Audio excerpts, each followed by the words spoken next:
3 days after I buried my husband in the dirt, I woke up staring at a stranger's barn roof, and the man standing over me looked like he wanted to shoot me where I lay. That's how Evelyn Mercer's second life began, not with hope, not with rescue, but with a cold-eyed rancher deciding whether she was worth the trouble of keeping alive. This is the story of a woman who walked into hell with nothing but a sack of flour and rebuilt an empire from ashes.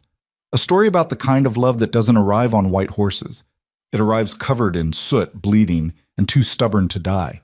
If you want to know how a widow with calloused hands brought the most feared man in the territory to his knees, stay with me until the end. And when you're done, hit that like button and drop a comment telling me what city you're watching from. I want to see how far this story travels. Now let me take you back to where it all started. The Dead Prairie, 1883, and a woman who refused to stay buried. The wind didn't whisper across the prairie. It screamed. Evelyn Mercer had stopped hearing it 2 days ago. Now it was just pressure, constant, dry, pushing against her skull like hands trying to crack it open. Her lips had split sometime yesterday, or maybe the day before. Time had become strange out here, liquid and uncertain, measured only by the rhythm of her feet dragging through dust. Left foot, right foot, don't stop. The sack of flour on her back weighed maybe 10 pounds. It felt like 100. She'd thought about abandoning it at least a dozen times, but every time her fingers loosened on the rough canvas, she heard her mother's voice. Never waste what keeps you breathing. So she carried it, just like she'd carried Thomas those last 2 miles when the fever took his legs. Just like she'd carried the shovel afterward, digging until her palms bled and the hole was deep enough that the coyotes wouldn't get him. 3 days ago, she'd been a wife. Now she was just a woman with a sack of flour and no destination. The sun hung low and mean on the horizon, turning everything the color of old blood. Evelyn's shadow stretched out beside her, thin and crooked. She watched it instead of the emptiness ahead. The shadow was easier to look at. It reminded her she was still solid, still real, even if she felt like smoke. Her foot caught on something, a rock, a hole, her own exhaustion, and she went down hard. The flour sack tumbled off her shoulder and hit the dirt with a sound like a body falling. For a long moment, Evelyn just lay there, cheek pressed against earth that smelled like nothing, tasted like nothing, was nothing. She could stop now. It would be easy. The sun would go down, the cold would come up, and by morning she'd just be another pile of bones the prairie had claimed. Thomas would understand. But then she thought about the wagon, about how he'd looked at her that last morning, eyes bright with fever, and said, "You keep going, Evie. You hear me? You keep going." Like he'd known, like he'd seen this moment coming and wanted to make sure she didn't quit when it arrived. "God damn you, Thomas," she whispered into the dirt. Then she got up. The flour sack was heavier when she hoisted it back onto her shoulder. Everything was heavier now. But she started walking again because walking was all she knew how to do anymore. That's when she saw it. At first she thought it was a mirage, her brain trying to give her hope before it finally shut down. A structure. Dark against the failing light. Too big to be a homestead, too organized to be abandoned. A barn. Evelyn's pace didn't quicken. She didn't trust her legs to do anything except maintain their steady mechanical rhythm. But something shifted in her chest, a small flicker that might have been hope, or might have just been her heart finally giving out. The barn grew as she approached, real wood, real walls, and behind it, spreading out like a small kingdom, she could make out more buildings. Corrals, a main house on a rise, lantern light beginning to glow in windows as dusk thickened. A ranch, a real, working ranch. Evelyn made it to the barn door before her legs quit. She felt them go, first the left knee buckling, then the right, and then she was falling forward, the flour sack cushioning her head as she hit the ground inside the barn entrance. The last thing she registered was the smell of hay and horse manure and leather. Civilization. Safety. Or maybe just a different way to die. What? Callum Vance heard his foreman before he saw him. "Boss, you better come see this." Callum didn't look up from the ledger spread across his desk. "See what?" "Found something in the barn. You need to come now." The tone made Callum's jaw tighten.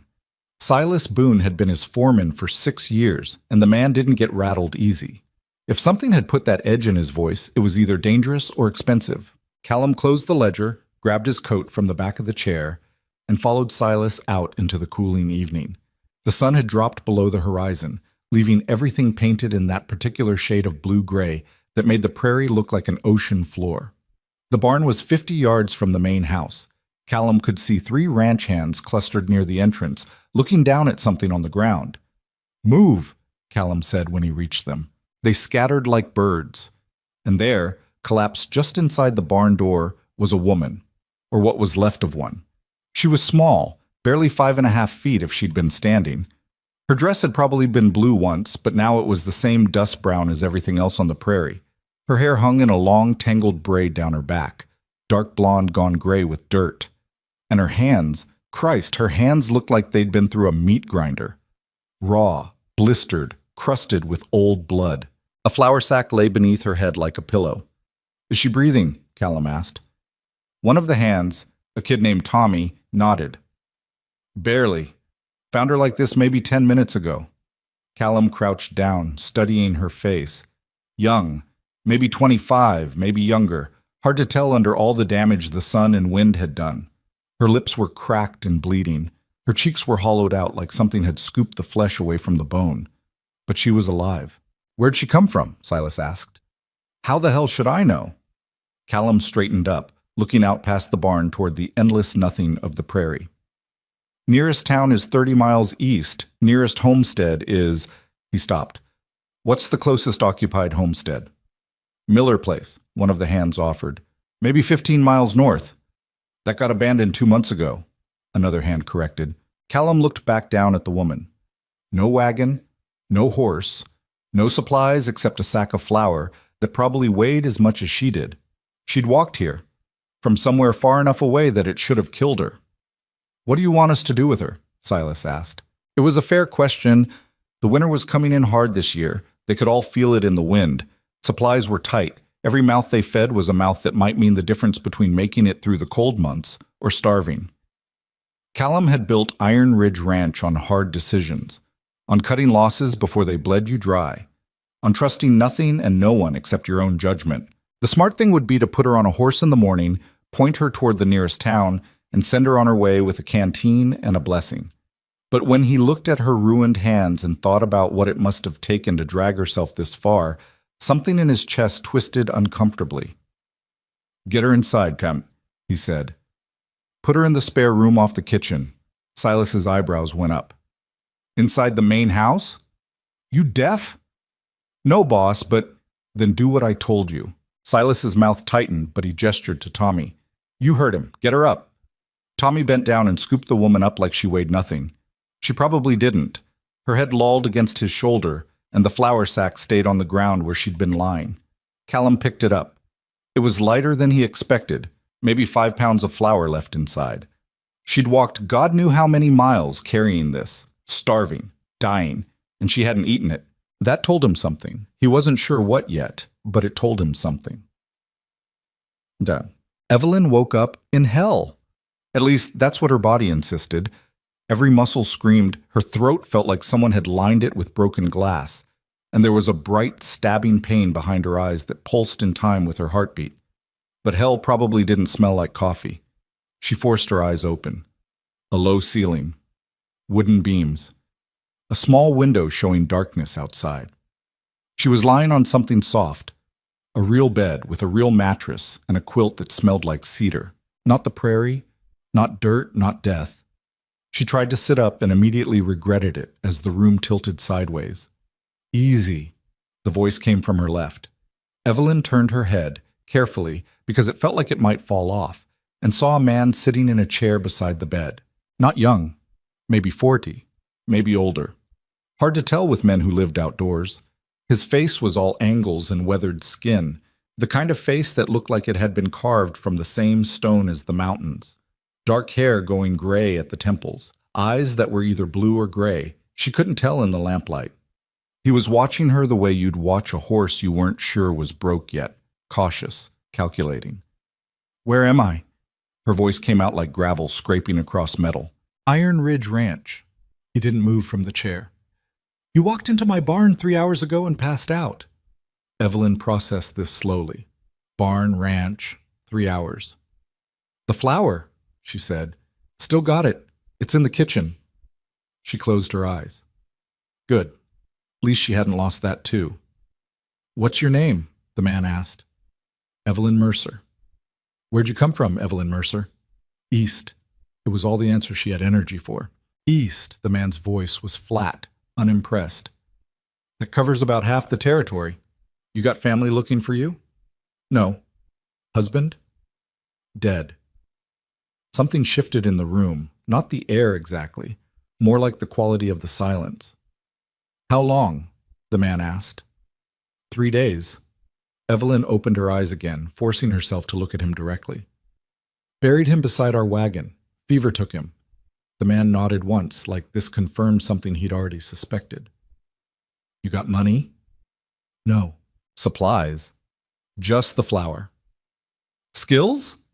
Evelyn almost laughed. It came out as a dry rasp instead.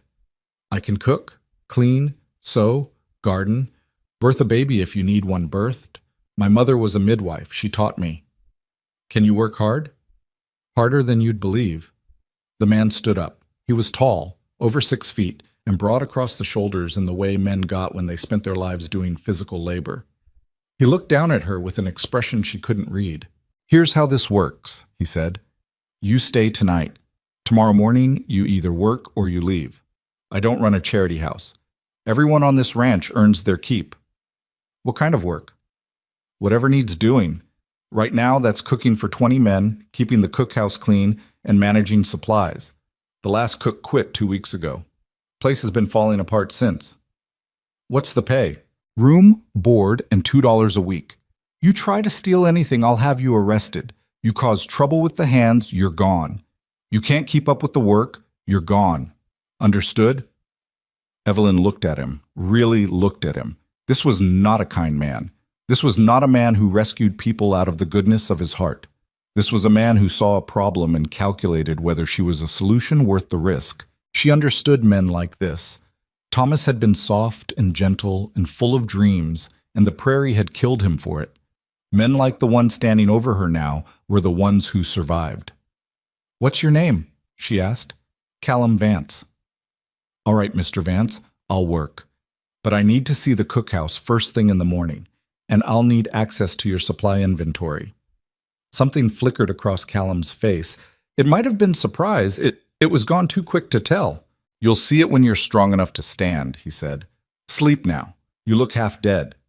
He walked to the door, then paused with his hand on the frame. "The flour sack," he said without turning around. "Why didn't you eat it?" Evelyn stared at the ceiling. "Because once it's gone, it's gone.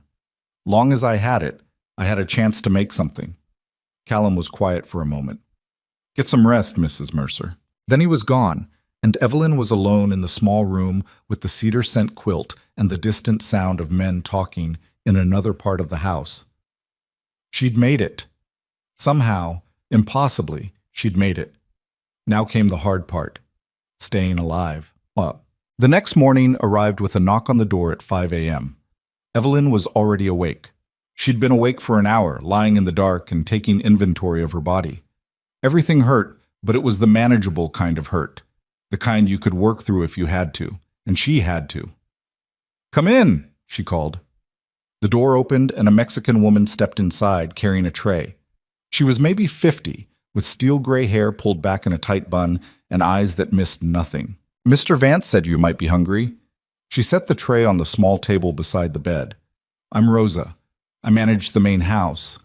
The tray held coffee, eggs, bacon, and 2 thick slices of bread with butter. Evelyn's stomach cramped so hard she had to press her hand against it. "Thank you," she managed. Rosa nodded. "There's a washroom at the end of the hall. Clean clothes in the wardrobe. Mr. Vance wants to see you in the cookhouse at 6:30. She turned to leave, then paused. The hands are not used to women. Most of them are good men, but they've been without proper food or proper management for weeks. They'll test you. Don't let them." "I won't." Rosa's expression softened slightly. "Eat slowly. Your stomach won't handle too much at once." Then she was gone. Evelyn forced herself to eat carefully, even though her body screamed to shovel everything down as fast as possible. Rosa was right. Her stomach had shrunk. Half the eggs and 1 slice of bread was all she could manage before nausea rose in her throat. She saved the rest. old habits. The clothes in the wardrobe were simple, 2 work dresses in dark cotton, an apron, a shawl, all of them slightly too large, like they'd belonged to someone else. She didn't let herself think about who. The washroom had a basin with actual running water, a luxury she hadn't seen in months. She scrubbed her face, her hands, her arms, watching the water turn brown with prairie dust. Her reflection in the small mirror looked like a stranger, hollow-eyed, sharp-faced, older than 24 had any right to look, but alive.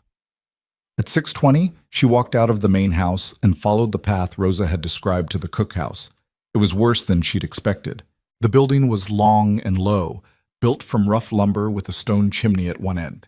When she pushed open the door, the smell hit her first. Old grease, spoiled food, unwashed dishes, and something that might have been a dead rat. The interior was chaos. A massive cast-iron stove dominated one wall, its surface crusted with burned food. Dirty dishes were piled everywhere, in the sink, on the counters, on the long wooden table that ran down the center of the room. Sacks of flour and beans were scattered around with no organization. A barrel of salted pork in the corner had flies buzzing around it. And in the middle of all of it stood Callum Vance, arms crossed, watching her. "Well?" he said. Evelyn stepped inside. She walked slowly through the room, opening cupboards, checking the stove, examining the sorry state of the pantry. The flour was weevil-infested. Half the beans were moldy. Someone had left a side of bacon to rot. It was a disaster. It was also an opportunity. She turned to face Callum. "How many men am I feeding?" 22, including me. 3 meals a day? 2. Breakfast and supper. Lunch is cold food they take with them. Evelyn nodded. "I'll need a full inventory of everything you've got in storage, and I'll need access to buy supplies in town. You're not getting a budget until I see if you can actually cook." "Fair enough." She looked around the cookhouse again. "I'll start tonight, but I need this place cleaned first." "That's your job." "I know. I'm saying I need help. 2 men for 4 hours. Otherwise, I'm spending my first day scrubbing floors instead of cooking, and everyone eats cold beans again." Callum's eyes narrowed. "You've been here 12 hours and you're already making demands?" "I'm making observations. You want this fixed or not?" For a long moment, they stared at each other. Evelyn kept her spine straight and her expression calm, even though her heart was hammering. She was betting everything on one assumption, that Callum Vance respected strength more than submission. Finally, Callum jerked his head toward the door. "Silas, get in here!" The foreman appeared in the doorway, looking annoyed. "Get Tommy and Marcus. They're on cookhouse duty for the next 4 hours. Whatever Mrs. Mercer tells them to do, they do it." Silas's expression darkened. "We're short-handed as it is. Then work faster. Go." Silas shot Evelyn a look that could have curdled milk, then disappeared. Callum turned back to her. "You've got your help. Let's see what you can do with it." By noon, the cookhouse looked like a different building. Evelyn had worked like a woman possessed.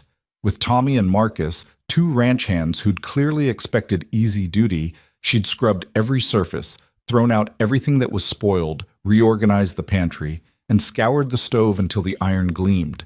The men had tried to slack off twice. Both times, Evelyn had called them out in a voice that didn't yell but somehow cut right through the noise. "You think I walked 30 miles through the prairie to watch you lean on a broom? Move." They moved. By the time Callum came back to check on her progress, the floor was clean, the dishes were done, and Evelyn was standing at the stove with her remaining flour making biscuits. He stood in the doorway, saying nothing. Evelyn didn't look up. "Supper will be ready at 6. Biscuits, beans, and bacon. Tomorrow will be better once I see what you've actually got in storage." "Where'd you learn to manage men like that?" "My husband was a dreamer. Someone had to be practical."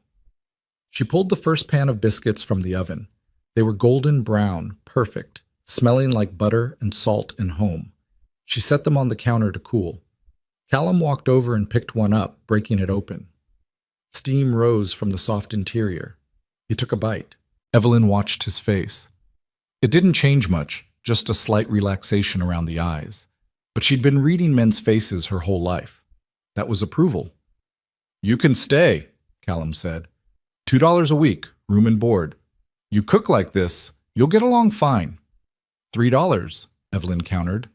Callum's eyebrows went up. "You just got here." And I just saved you from a mutiny. Men don't work well on bad food, you know that. 250. 3. And I want access to the garden plot behind the cookhouse. It's going to waste.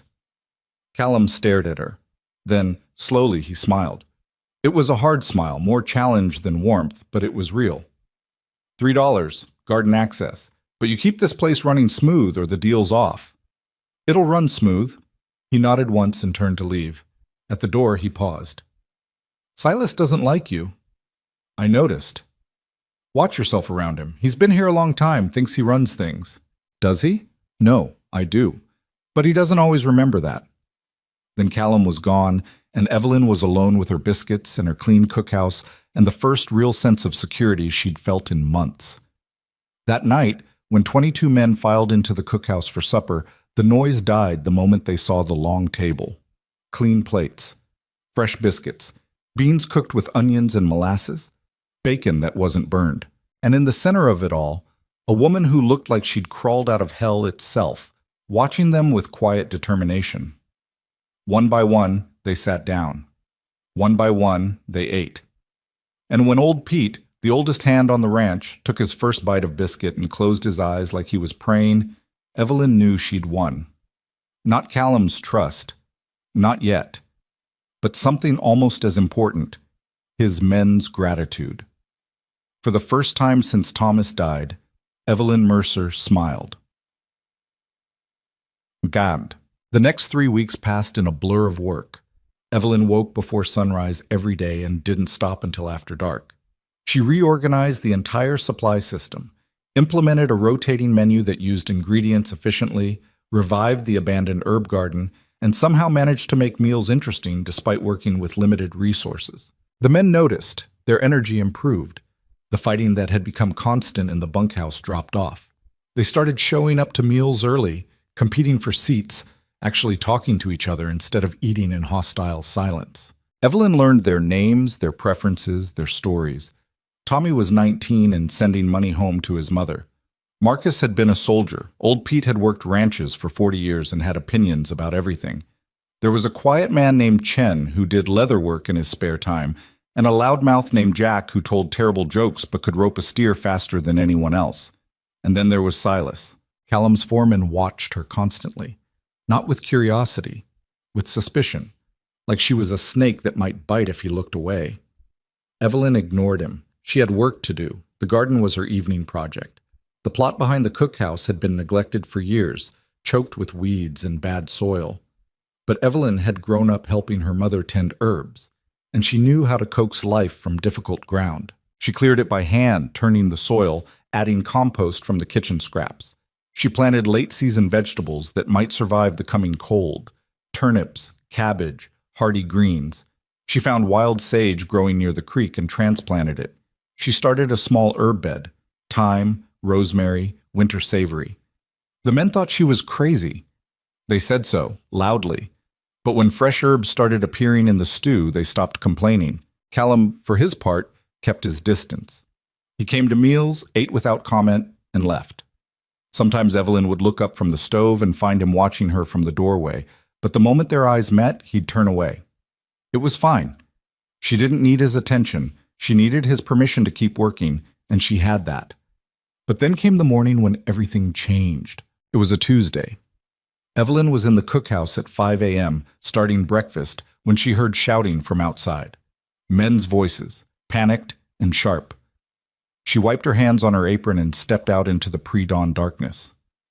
Half the ranch hands were clustered near the horse corral. In the center of the group, she could see someone lying on the ground. Evelyn's training kicked in before her brain caught up. She was moving, pushing through the men, before she'd consciously decided to. Tommy was on the ground, his face white with shock and pain.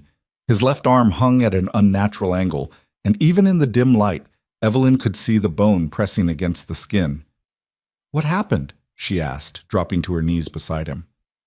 "Horse spooked," Marcus said. His voice was tight. "Threw him against the fence. Arm's broken bad." "Someone rode to get the doctor," another hand added. "But he's in town. Won't be here for hours." Tommy made a sound that was half sob, half scream. "It hurts. Christ, it hurts."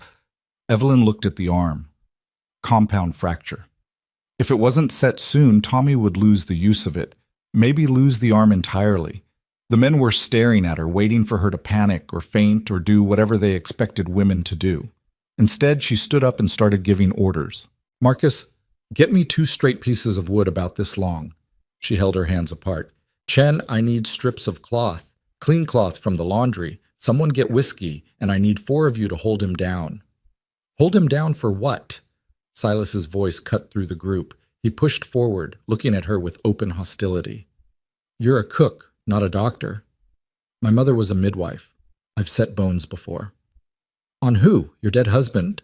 The cruelty of it landed like a slap, but Evelyn didn't flinch. On a logger who fell from a tree. On a farmer's son who got kicked by a mule. On a woman whose husband beat her arm in 3 places. She looked Silas dead in the eye. "I can set it, or you can wait 3 hours for the doctor while that bone starts healing crooked. Your choice." Silas's jaw clenched, but before he could respond, Callum's voice rang out from behind him. "Do it." Everyone turned.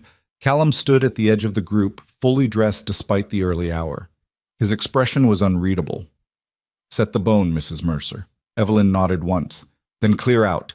Everyone except the 4 who were holding him." The men scattered. Marcus returned with the wood. Chen brought the cloth strips. Someone handed her a bottle of whiskey. Evelyn knelt beside Tommy again. "This is going to hurt," she said quietly.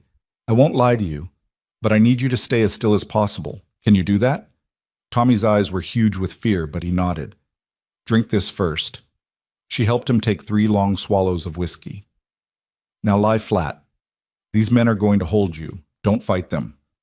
Marcus and 3 others positioned themselves, 2 on Tommy's legs, 1 on his good arm, 1 supporting his head. Evelyn took a deep breath, feeling her mother's hands guiding hers from memory.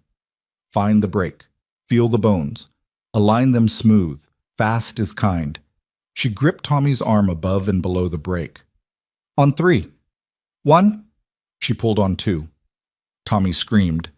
The men holding him struggled to keep him still, but Evelyn's hands were steady, feeling the bones shift and slide back into place with a sensation that made her stomach turn, but her grip never wavered. When the bone was aligned, she splinted it quickly with the wood and cloth strips, binding it tight enough to hold, but not so tight it would cut off circulation. The whole thing took maybe 90 seconds. When she was done, Tommy had passed out from the pain. His breathing was shallow but steady. Evelyn sat back on her heels, her hands shaking now that it was over. "He needs to keep that arm immobile for at least 6 weeks, she said to no one in particular. "No work.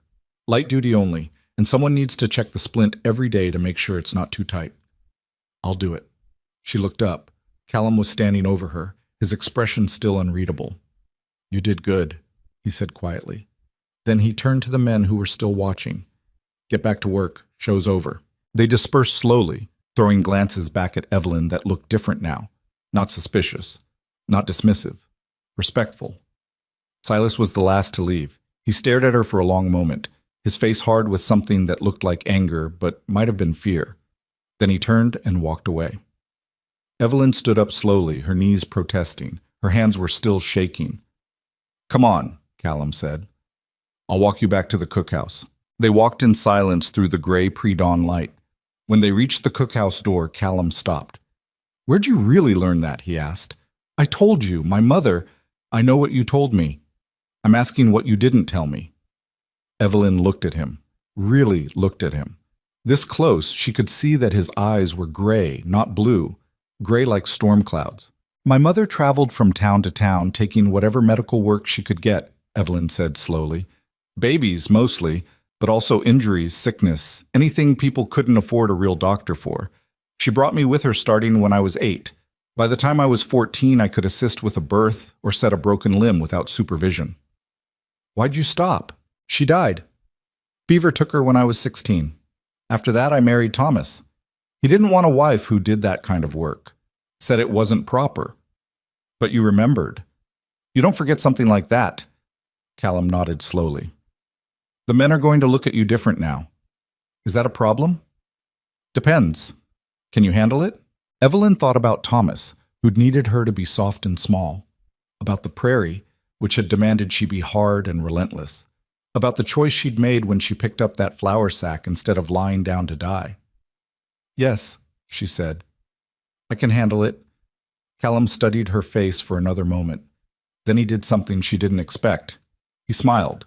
Not the hard, challenging smile from before. A real one. Small, but genuine. "Good," he said. Then he walked away, leaving Evelyn standing in the doorway of her cookhouse as the sun finally broke over the horizon, painting everything gold. She'd been on Iron Ridge Ranch for 3 weeks, and for the first time it felt like maybe, just maybe, she might actually survive here. The morning after Tommy's accident, Evelyn found a crate of fresh eggs sitting outside the cookhouse door. No note, no explanation, just 24 brown eggs nestled in straw, still warm. She stood there for a moment, holding the crate, trying to figure out who'd left them. The henhouse was a quarter-mile away, abandoned since the last cook had left. Nobody had bothered collecting eggs in weeks. Someone had bothered now. Evelyn carried the crate inside and got to work. By the time the men filed in for breakfast, she had scrambled eggs with wild onions, the last of the biscuits, and coffee strong enough to wake the dead. Old Pete was first through the door, as always. He stopped when he saw the eggs, then looked at Evelyn with something that might have been respect. "Didn't know we still had chickens," he said. "Apparently we do." The other men came in slowly, their usual morning grumbling subdued. They kept glancing at the corner table where Tommy usually sat, now empty. He was still in the bunkhouse, arms splinted and face gray with pain. Marcus filled his plate and sat down heavily. "Doc came by at dawn. Said you did it perfect. Said if we'd waited for him, Tommy might have lost the arm." The cookhouse went quiet. 20 pairs of eyes turned to Evelyn. She kept her back to them, pouring coffee. "He needs to keep it still. No exceptions." "We know," Chen said quietly. "We're taking shifts watching him." Evelyn turned around then, surprised. Ranch hands didn't usually volunteer for nursing duty. "That's good," she said. "Make sure he eats. And if the fever comes back, you get me, immediately." They nodded, solemn as children taking orders. Silas walked in last, his face carved from stone. He filled his plate without looking at anyone and sat at the far end of the table. Evelyn watched him from the corner of her eye, but he just ate in silence, radiating hostility like heat from a stove. After breakfast, she went to check the henhouse herself. It was in worse shape than she'd expected. Half the nesting boxes were broken, the wire fence had holes big enough for foxes, and the whole structure leaned slightly to one side like a drunk trying to stand straight. But there were chickens. Maybe 15 of them, scrawny and half wild, scratching in the dirt. Evelyn counted the eggs in the remaining boxes. 8 more. Someone had already collected the best ones for her. She was walking back to the cookhouse when she saw Callum standing near the horse corral, talking to Marcus. He glanced up as she passed, and their eyes met for half a second before she looked away. That night, there was fresh firewood stacked beside the cookhouse stove, cut to exactly the right length, split clean. No note, no explanation. Evelyn ran her fingers over the wood. The cuts were precise, professional. Someone who knew what they were doing. She looked out the window toward the main house on the hill. A single light burned in what she'd learned was Callum's office. The next morning, the coffee was waiting on his desk before he arrived. He never mentioned it. Neither did she. But the firewood kept appearing, and the coffee kept waiting. And slowly, without either of them saying a word, something shifted in the air between them. The ranch started changing too. Small things at first. The men began showing up to meals on time instead of straggling in whenever they felt like it. Someone fixed the broken step on the cookhouse porch. The dish pile that used to build up over days started getting washed every night. Evelyn expanded the garden, adding a cold frame she built from scrap lumber and old windows. She planted hardy greens that could survive the first frost, started drying herbs in bundles hung from the cookhouse rafters, and convinced Chen to help her repair the henhouse in exchange for extra biscuits at breakfast. "You're fixing things that ain't your job to fix," he observed one afternoon, hammering new wire into place. "Everything's my job if it makes the ranch run better." That's Callum's philosophy. You two think alike. Evelyn handed him another nail. "Is that bad?" Chen smiled, small and knowing. "Depends who you ask." By October, the cookhouse had become the center of ranch life. Men started gathering there after supper, drinking coffee and talking instead of disappearing to the bunkhouse to drink and fight. Evelyn learned to ignore them while she cleaned, their voices becoming familiar background noise. She learned things, listening. Who was good at cards? Who owed who money? Who was planning to head south for the winter? Who had a girl waiting in town? And she learned that Silas was losing his grip on the men. It wasn't dramatic, just small cracks in his authority. Men questioning his orders, taking longer to obey, looking to each other for confirmation instead of following blindly. They were looking to her instead, asking her opinion on things that had nothing to do with cooking, whether someone should see the doctor for a cough, whether a horse was favoring its left leg, how to get blood out of a shirt.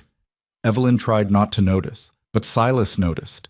She could feel his eyes on her constantly now, not just suspicious anymore, angry. One evening in late October, Callum knocked on the cookhouse door after supper. The men had cleared out, and Evelyn was alone, taking inventory of the dwindling supplies. "Come in," she called, not looking up from her list. Callum stepped inside, bringing the smell of cold air and horse with him. He stood awkwardly near the door, like he wasn't sure why he'd come. "Need something?" Evelyn asked. "Wanted to talk about winter supplies. We'll need to make a run to town before the first snow. You should come. Pick out what you need." Evelyn looked up. In 6 weeks, Callum had never invited her anywhere. "When?" she asked. "Friday. We'll take the wagon, leave at dawn." "Just you and me?" "And Silas. He handles the livestock orders." Of course Silas would come. Evelyn kept her expression neutral. "All right, I'll make a list." Callum nodded. He should have left then, but he stayed, looking around the cookhouse like he was seeing it for the first time. "You've done good work here," he said finally. "Place hasn't run this smooth in years." "It's not hard. Just needed someone to care." "That's harder than you think. Most people don't." There was something in his voice, not quite sadness, but close. Evelyn set down her pencil. "Why'd the last cook leave?" she asked. "Couldn't handle it. Broke down crying one night, packed his things, and walked off. We found him in town 3 days later, drunk in a saloon." "What broke him?" Callum's jaw tightened. "Silas. He's hard on people. Always has been." "Why do you keep him?" "Because he's good at his job. Best foreman I've ever had. He runs cattle operations better than anyone in the territory." Callum paused. "And because he was here when my wife died. Helped me keep this place running when I couldn't think straight." It was the first time he'd mentioned his wife. Evelyn knew about her. Rosa had told her the story one evening while they shared coffee in the main house kitchen. Elizabeth Vance, dead in childbirth 8 years ago. The baby had died too. "I'm sorry," Evelyn said quietly. "It was a long time ago." "Doesn't mean it stops hurting." Callum looked at her sharply. "Your husband. You loved him?" The question caught her off guard. Nobody had asked her that. "Yes," she said, "but not the way people think. Thomas was gentle, kind. He saw the world like it could be, not like it was. I loved him for that. But the frontier needed someone harder, and I couldn't be hard enough for both of us." "You seem plenty hard to me." "I learned. Too late to save him, but I learned." They stood in silence for a moment. The lamplight caught the gray in Callum's hair, made the lines around his eyes deeper. "Friday," he said finally. "Dawn." "I'll be ready." He left, and Evelyn went back to her inventory list, but her hands were shaking slightly, and she had to start over twice before the numbers made sense. Friday arrived cold and clear. The sky, that particular shade of blue that promised winter, wasn't far behind. Evelyn dressed in her warmest clothes and met Callum at the wagon just as the sun broke the horizon. Silas was already there, checking the horses' harnesses with sharp, angry movements. "About time," he muttered when he saw Evelyn. "I'm early," she said evenly. "Not early enough." Callum swung up into the driver's seat. "Get in, both of you." The ride to town took 3 hours. Evelyn sat in the wagon bed with the empty supply crates, while Silas sat up front with Callum. Neither man spoke much. The silence felt deliberately hostile, like Silas was making sure she knew she wasn't welcome. Evelyn ignored him and watched the prairie roll by. She hadn't been off the ranch since she'd arrived. Seeing the open land again made her chest tight with memories she didn't want. The town, Miller's Creek, was barely big enough to deserve the name. One main street, maybe 20 buildings, a church at the far end. But it had a proper general store, a feed supplier, and a bank. They split up. Callum headed to the bank. Silas went to the livestock supplier. Evelyn took her list to the general store. The owner was a thin man with spectacles who looked her up and down with undisguised curiosity. "You're the new cook at Iron Ridge," he said. Not a question. "That's right. Heard about you. Heard you fixed young Tommy's arm." News traveled fast. Evelyn nodded. "What can I do for you, Mrs. Mercer? I need flour, sugar, salt, coffee, baking powder, cornmeal, dried beans, lard, and molasses. Also fabric for dish towels and a new cast iron pot if you have one." The storekeeper whistled low. "That's a big order." "It's a big ranch." "Callum Vance paying?" "He is." The man nodded and started pulling items from the shelves. While he worked, Evelyn wandered the store, looking at things she couldn't afford. Bolts of fabric, ready-made dresses, a beautiful set of kitchen knives. She was examining a leather-bound journal when the storekeeper called out, "That there's quality goods? $5. $5 was almost 2 weeks' wages. Evelyn put it back. "Just the supplies," she said. She was waiting outside with the filled crates when a woman approached, maybe 30, wearing a dress too nice for a frontier town and a smile too sharp to be friendly. "You're the widow," the woman said. Evelyn stiffened. "Excuse me?" "The widow who showed up at Iron Ridge.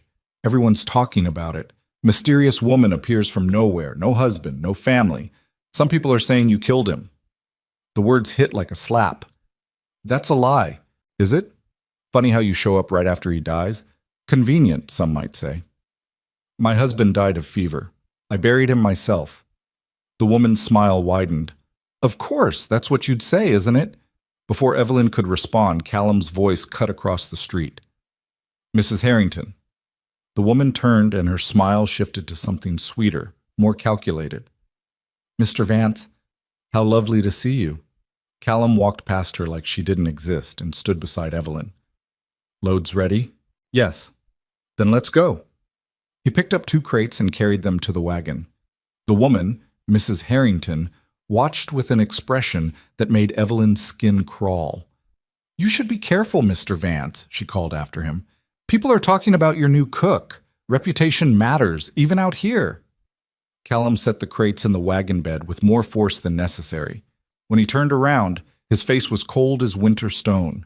"The only reputation I care about is my own, and I don't recall asking for your opinion." Mrs. Harrington's smile faltered. "Good day, ma'am," Callum said flatly. He took the last crate from Evelyn's hands and loaded it himself. By the time Silas returned, they were ready to leave. The foreman noticed the tension immediately. "What happened?" he asked. "Nothing," Callum said. "Get in." The ride back was even quieter than the ride there. Evelyn sat in the wagon bed, feeling the weight of Mrs. Harrington's words pressing on her chest. Rumors. People were spreading rumors about her. She should have expected it. A woman alone, arriving from nowhere. No witnesses to verify her story. Of course people would talk, but hearing it said out loud made it real, made it dangerous. Halfway back to the ranch, Silas finally broke the silence. "What'd Mrs. Harrington say to you?" Evelyn didn't answer. "I'm asking you a question," Silas pressed. "She's got a right not to answer," Callum said. "She's got a right to tell the truth. If there's talk in town about her, we got a right to know." "There's always talk. It doesn't mean anything." Silas twisted around in his seat, looking at Evelyn with hard eyes. "Is it true? Your husband, did you kill him?" "Silas," Callum's voice was sharp as a blade. "I'm asking what everyone else is thinking. We got a woman here, shows up from nowhere, no proof of anything she says. For all we know, stop talking. She could be running from the law, could be a criminal, could be—" Callum yanked the horses to a stop so suddenly that Evelyn had to grab the side of the wagon to keep from falling. He turned to face Silas, and his expression was colder than Evelyn had ever seen it. "You say one more word, you're walking back." Silas's face went red. "You're defending her? A woman you don't even know? I know she's worked harder in 6 weeks than you have in 6 months. I know she saved Tommy's arm. I know she's turned the cookhouse from a pigsty into something functional. That's all I need to know." "You're thinking with the wrong part of your body, boss." The crack of Callum's fist hitting Silas's jaw was so loud it startled the horses. The foreman went down hard, hitting the dirt road with a thud. Evelyn's hand flew to her mouth. Callum climbed down from the wagon, standing over Silas. "Get up." Silas touched his split lip, staring at the blood on his fingers. "You hit me. For her." "I hit you because you don't know when to shut your mouth. Now get up and walk, or get in the wagon and keep quiet. Your choice." For a long moment, Silas just sat there in the dirt. Then he stood slowly, spat blood, and climbed back onto the wagon seat. They rode the rest of the way in absolute silence. When they reached the ranch, Silas jumped down before the wagon fully stopped and stalked off toward the bunkhouse without unloading a single crate. Evelyn climbed down carefully. Her legs felt shaky. "I'm sorry," she said quietly. Callum was unhitching the horses. He didn't look at her. "Not your fault." He was right about one thing. "You don't really know me. I know enough." "Do you?" Evelyn stepped closer. "You know what I told you, but you don't know if it's true. For all you know, maybe I did." "Stop." Callum finally looked at her. "I don't care what happened before you got here. I care about what you've done since. That's all that matters. The rumors are just noise. Let them talk." But Evelyn could see the tension in his shoulders, the tightness around his eyes. The rumors bothered him more than he wanted to admit. That night, she barely slept. She kept thinking about Mrs. Harrington's smile, Silas's accusations, the sound of Callum's fist connecting with flesh. Someone had defended her. After months of being alone, someone had actually stood up for her. It scared her more than the rumors did. The next morning, Evelyn found a package on the cookhouse steps. Brown paper, tied with string. Inside was the leather-bound journal from the general store. No note, no explanation, but she knew who'd left it. She stood there holding it, the leather warm under her fingers, and felt something crack open in her chest, something she'd kept locked down since Thomas died. That evening, after the men had cleared out from supper, Callum appeared in the doorway again. "Thank you," Evelyn said before he could speak. "For the journal, you didn't have to. Seemed useful, for your recipes and such." "It's too much. It's $5. I've wasted more on worse things." He shifted his weight, awkward. "You use it or not, doesn't matter to me." Liar, Evelyn thought, but she just nodded. Callum turned to leave, then stopped. "The men, they're asking if you'd do a Sunday supper, something special. They want to pitch in money for a beef roast. They want to pay for their own food? They want you to cook something that feels like home. Haven't had that in years." Evelyn thought about it. "Tell them yes. But they don't pay. It's on the ranch." "You sure?" "I'm sure." Sunday came gray and cold with the smell of snow in the air. Evelyn spent all day in the cookhouse preparing a feast. Roast beef with carrots and potatoes, fresh bread, apple tart made from dried apples she'd found in the cellar, real butter she'd churned herself. When the men filed in that evening, they stopped dead in the doorway. The long table was set with actual tablecloths, sheets Evelyn had washed and pressed, candles in mason jars, plates arranged properly, the food laid out in the center, steaming and abundant. Old Pete took off his hat. "Jesus Christ," he whispered. "Sit," Evelyn said, "before it gets cold." They sat slowly, reverently, like they were entering a church. Nobody spoke while she served the food. Nobody complained or joked or argued. They just ate. And for a few hours, the cookhouse felt like something more than a place to shovel food. It felt like a home. Callum sat at the head of the table, and twice Evelyn caught him watching her with an expression she couldn't read. Not gratitude. Not exactly. Something deeper. Something that made her look away quickly before her hands started shaking. After the meal, the men lingered. Someone pulled out a harmonica. Old Pete told a story about his first cattle drive. Marcus challenged Chen to an arm wrestling match. Evelyn cleaned quietly, listening to the laughter and feeling something warm settle in her chest. This was what she'd been building toward, not just survival, something worth surviving for. She was drying the last dish when she realized Callum was still there, sitting alone at the empty table. "You don't have to stay," she said. "I know." "Then why are you?" He didn't answer right away, just looked at the candles still burning in their jars, the faint smell of apple tart lingering in the air. "My wife used to do this," he said finally. Sunday suppers made the whole house feel different. When she died, I thought that feeling died too. Evelyn set down the dish towel. I'm sorry, I didn't mean to. Don't apologize. You brought it back. That's. He stopped, struggling with the words. That's not a small thing.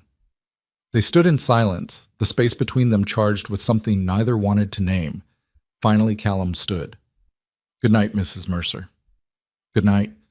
He walked to the door, paused, then turned back. Evelyn, he said. Not Mrs. Mercer, just her name. Thank you. Then he was gone, and Evelyn was alone with the guttering candles and the echo of her own name in his voice. She pressed her hand against her chest, feeling her heart pound. This was dangerous. This feeling, this softness creeping in where only hardness had lived for months. She couldn't afford it. Couldn't afford to need anyone again. But when she opened the leather journal that night and began writing her first recipe, her hand was steady, and she didn't feel quite so alone anymore. The first snow came on a Tuesday in November, light and tentative, like the sky wasn't sure it wanted to commit yet. Evelyn watched it from the cookhouse window while kneading bread dough, her hands working in the same rhythm her mother had taught her 20 years ago. The ranch had settled into something that felt almost peaceful. Tommy was back on light duty, his arm healing straight and strong. The men had stopped testing her weeks ago. Even the chickens were laying better now that the henhouse was fixed and they got fed regular. But Silas hadn't spoken to her since the trip to town. He gave orders to the other men, managed the cattle operations, did his job. But whenever Evelyn was in the room, his silence turned sharp and deliberate, like a knife he was waiting to use. She tried not to think about it, tried to focus on the work, on the small improvements she could make each day. The garden was buttoned up for winter now, the cold frame protecting the last of the hardy greens. She'd canned everything that could be canned, dried everything that could be dried. The root cellar was organized for the first time in years, with neat rows of potatoes, turnips, carrots, onions. The leather journal Callum had given her was half full now, with recipes, supply notes, observations about which meals the men liked best. She wrote in it every night before bed, sometimes adding small sketches of herbs or notes about Rosa's stories from the main house. Rosa had become something like a friend, though neither of them would have called it that. They were too practical for sentiment. But on cold evenings, Rosa would appear at the cookhouse with coffee, and they'd sit together in comfortable silence. Two women who understood that survival meant keeping your head down and your hands busy. Mr. Vance is different lately, Rosa said one night, watching Evelyn roll out pie dough. Evelyn kept her eyes on her work. Different how? Less angry. He used to walk around like a storm looking for something to destroy. Now, Rosa shrugged. He smiles sometimes. Not often, but sometimes. Maybe he's just getting old. He's 42. That's not old. Rosa paused. He watches you. Evelyn's hand stilled. What? When you're not looking, he watches you the way a man watches something he's afraid will disappear. You're imagining things. I've worked for him 8 years. I know what I see. Rosa stood up, brushing flour from her skirt. Just be careful. Mr. Vance loved his wife very much. When she died, something in him broke. I don't know if it ever healed right. After Rosa left, Evelyn stood at the window for a long time, watching snow accumulate on the ground. Her reflection stared back at her from the dark glass. A woman she barely recognized. Stronger than she'd been 4 months ago, steadier, but also more uncertain about things she used to understand. She'd loved Thomas, she was sure of that, but it had been the safe kind of love, built on shared dreams and gentle touches and the promise of a future that never came. What she felt when Callum walked into a room wasn't safe at all. It was complicated and messy and scared her more than the prairie ever had. The next morning, she found fresh venison hanging in the cookhouse cold room. Someone had field-dressed it perfectly, left it ready for her to butcher. No note. Never any notes. But she knew. She made venison stew that night with root vegetables and herbs, and when Callum took his first bite, their eyes met across the cookhouse. He didn't smile, just gave her a small nod, like they'd agreed to something without speaking. Evelyn looked away first, her heart doing something strange and arrhythmic in her chest. That Sunday, after the men had finished supper and cleared out, Callum stayed behind again. It was becoming a pattern, him lingering while she cleaned, not quite talking, not quite leaving. There's a dance in town next week, he said suddenly. For Thanksgiving. The whole territory shows up. Evelyn kept scrubbing the pot in her hands. That's nice. You should come. She looked up then. Callum was standing near the door, his hat in his hands, looking more uncomfortable than she'd ever seen him. I don't dance, she said. Neither do I, but it's expected. Ranchers are supposed to show up, make an appearance. He paused. Having my cook there would be good. Shows the ranch is stable. Is that what I am? A symbol of stability? That's not... Callum stopped, frustrated. I'm asking if you want to go. With me. To the dance. Evelyn set down the pot. Her hands were shaking again. People will talk. They already talk. They'll talk more. Let them. Callum stepped closer. You've been stuck on this ranch for months. Don't you want to see something different? Just for one night? She did. That was the problem. She wanted it more than she should. All right, she heard herself say. I'll go. Something shifted in Callum's expression. Relief, maybe. Or something else she couldn't name. Good. We'll leave Saturday afternoon. It's a 4-hour ride. After he left, Evelyn sat down at the long table and put her head in her hands. What was she doing? She had no business going to a dance with Callum Vance. No business letting herself feel anything except gratitude for a job and a place to sleep. But when Saturday came, she put on her best dress, the blue one she'd arrived in, washed and mended until it looked almost respectable, and met Callum at the wagon. He'd shaved. She noticed that first, and he was wearing a clean shirt, dark wool instead of his usual work clothes. He looked different, younger, somehow. You look nice, he said, then immediately seemed to regret it. I mean, you always look, that is, thank you, Evelyn said, saving him. You clean up well yourself. The ride to town was easier than their last trip. They talked about simple things, the weather, the cattle, Tommy's arm, safe topics that didn't require either of them to reveal too much. But when they crested the hill and saw Miller's Creek spread out below, lit up with lanterns and full of people, Evelyn felt her stomach clench. We don't have to stay long, Callum said, reading her expression. I'm fine. You look like you're about to run. I'm not running anymore. She said it firmly, as much to convince herself as him. The dance was held in the largest building in town, a combination meeting hall and church that smelled like wood smoke and pine. Music spilled out into the cold night, fiddle and guitar, and the stomp of boots on wooden floors. Inside it was packed. Families, couples, single men standing awkwardly along the walls, women in their best dresses, children darting between adults' legs. The warmth and noise hit Evelyn like a physical force after months of ranch silence. Callum Vance! A portly man pushed through the crowd, hand extended. Didn't think we'd see you this year. Mr. Henderson. Callum shook his hand. Good to see you. Henderson's eyes slid to Evelyn, curious and assessing. And who's this? My cook, Mrs. Mercer. She's been managing the cookhouse since September. Ah, the widow. Henderson's smile didn't reach his eyes. Heard about you. Quite the reputation you're building. Evelyn felt her spine straighten. I cook and manage supplies, Mr. Henderson. That's all. Of course, of course. But his smile said otherwise.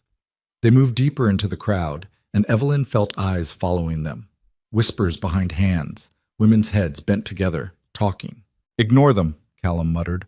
Hard to ignore when they're not trying to hide it. A woman's voice cut through the noise. Mr. Vance! Mrs. Harrington materialized from the crowd like a bad memory, wearing a green dress that must have cost more than Evelyn made in a year. Her smile was all teeth. How wonderful to see you, she gushed. And you brought your cook. How democratic of you. Mrs. Harrington. Callum's voice was ice. You know, people are still talking about what happened in town last month. Such drama. A foreman punched over a woman's honor. Very gallant. Her eyes glittered with malice. Though some are saying there might be more to it than simple chivalry. Then some people should mind their own business, Callum said flatly. Oh, but it is our business, don't you think? When a respected rancher starts showing favor to a woman of questionable background, her background is none of your concern, isn't it? We all have to live together out here. We have to trust each other. And when someone appears from nowhere with a convenient dead husband and no proof of who she really is, That's enough. Callum's voice dropped to a register that made several nearby conversations stop. You want to spread gossip? Do it somewhere else. Don't do it to my face. Mrs. Harrington's smile went brittle. I'm simply expressing concerns that many people share. Then many people are idiots. The silence spread like ripples on water. People were staring now, not even pretending otherwise. Evelyn touched Callum's arm. Let's go. No. He didn't move. I'm tired of this. Tired of small-minded people with nothing better to do than tear down someone who's done nothing but work hard and help others. Mr. Vance, Mrs. Harrington said, her voice shaking now with genuine anger. You're making a fool of yourself over a woman you barely know. I know she saved one of my men from losing his arm. I know she turned my cookhouse from a disaster into the best-run operation in the territory. I know she works harder than half the men I employ. He paused. What have you done lately besides spread poison? Mrs. Harrington's face went scarlet. She opened her mouth, closed it, then turned and stalked away, her dress swishing like an angry cat's tail. The crowd around them was dead silent. Then someone started clapping. Slow at first, then faster. Evelyn turned and saw an old man in the corner, weathered and missing teeth, applauding with genuine appreciation. About time someone told that woman to shut her mouth, he called out. A few nervous laughs rippled through the crowd. The tension broke and conversations resumed, though Evelyn could still feel eyes on them. We should leave, she said quietly. We just got here. You just made a scene defending me. People will talk even more now. Let them. Callum looked down at her, his expression fierce. I meant what I said. You've earned respect, not gossip. That's not how the world works. Maybe it should be. The fiddle started up again, launching into a lively reel. Couples moved onto the floor, boots stomping in rhythm. Callum held out his hand. Dance with me. Evelyn stared at his hand like it was a snake. I told you, I don't dance. Neither do I. We'll figure it out together. Callum, one dance. Then we can leave if you want. Against her better judgment, against every instinct screaming at her to walk away, Evelyn took his hand. His palm was rough with calluses, warm and solid. He led her onto the floor, and for a moment they just stood there, surrounded by whirling couples, neither of them sure what to do. Then Callum put his hand on her waist, and Evelyn put hers on his shoulder, and they started moving. Badly. Stepping on each other's feet, completely out of rhythm with the music. But they were moving together, and that's what mattered. This is terrible, Evelyn said, barely suppressing a laugh. Worst dancing I've ever seen, Callum agreed, and I can't even blame my partner. You're stepping on my feet more than I'm stepping on yours. That's a lie. They stumbled through another turn, and Evelyn did laugh then, real and bright. It felt strange in her throat, like her voice had forgotten how. Callum smiled, really smiled, not the hard, challenging version, but something genuine and warm. And for a moment the whole room disappeared. Just the two of them, moving badly to music they couldn't follow, not caring. The song ended. They stopped, still standing close, his hand still on her waist. Thank you, Evelyn said softly. For stepping on your feet? For defending me. You didn't have to. Yes, I did. His voice was rough. Nobody talks about you like that. Not while I'm standing there. The next song started slower this time. Around them, couples drew closer together. Callum's hand tightened slightly on her waist. One more? He asked. Evelyn should have said no. Should have pulled away, remembered her place, protected herself from whatever this was becoming. Instead, she said yes. They danced through two more songs, getting slightly less terrible with each one. And when they finally left the hall an hour later, walking out into the cold November night, Evelyn felt something inside her chest that hadn't been there before. Hope, maybe, or something more dangerous. The ride back to the ranch was quiet. Not the hostile silence of their first trip to town, but something comfortable, peaceful. Halfway home, Callum spoke. My wife, Elizabeth, she loved to dance. Evelyn went still, not sure if she should respond or stay silent. She could make anyone look good on the floor, he continued. Light on her feet, always smiling. I never learned properly because I always had her to follow. Rosa told me what happened, Evelyn said carefully. I'm sorry. It was 8 years ago. You'd think it would stop hurting by now. Callum's hands tightened on the reins. But some days it feels like yesterday. Some days I wake up and forget she's gone, and then I remember, and it's like losing her all over again. My mother used to say grief doesn't leave. It just makes room for other things eventually. Smart woman, your mother. She was. Evelyn pulled her shawl tighter against the cold. Thomas wasn't the love of my life. I know that now. But I still miss him. Miss the future we were supposed to have. You ever think about trying again? Finding someone new? The question hung in the air between them.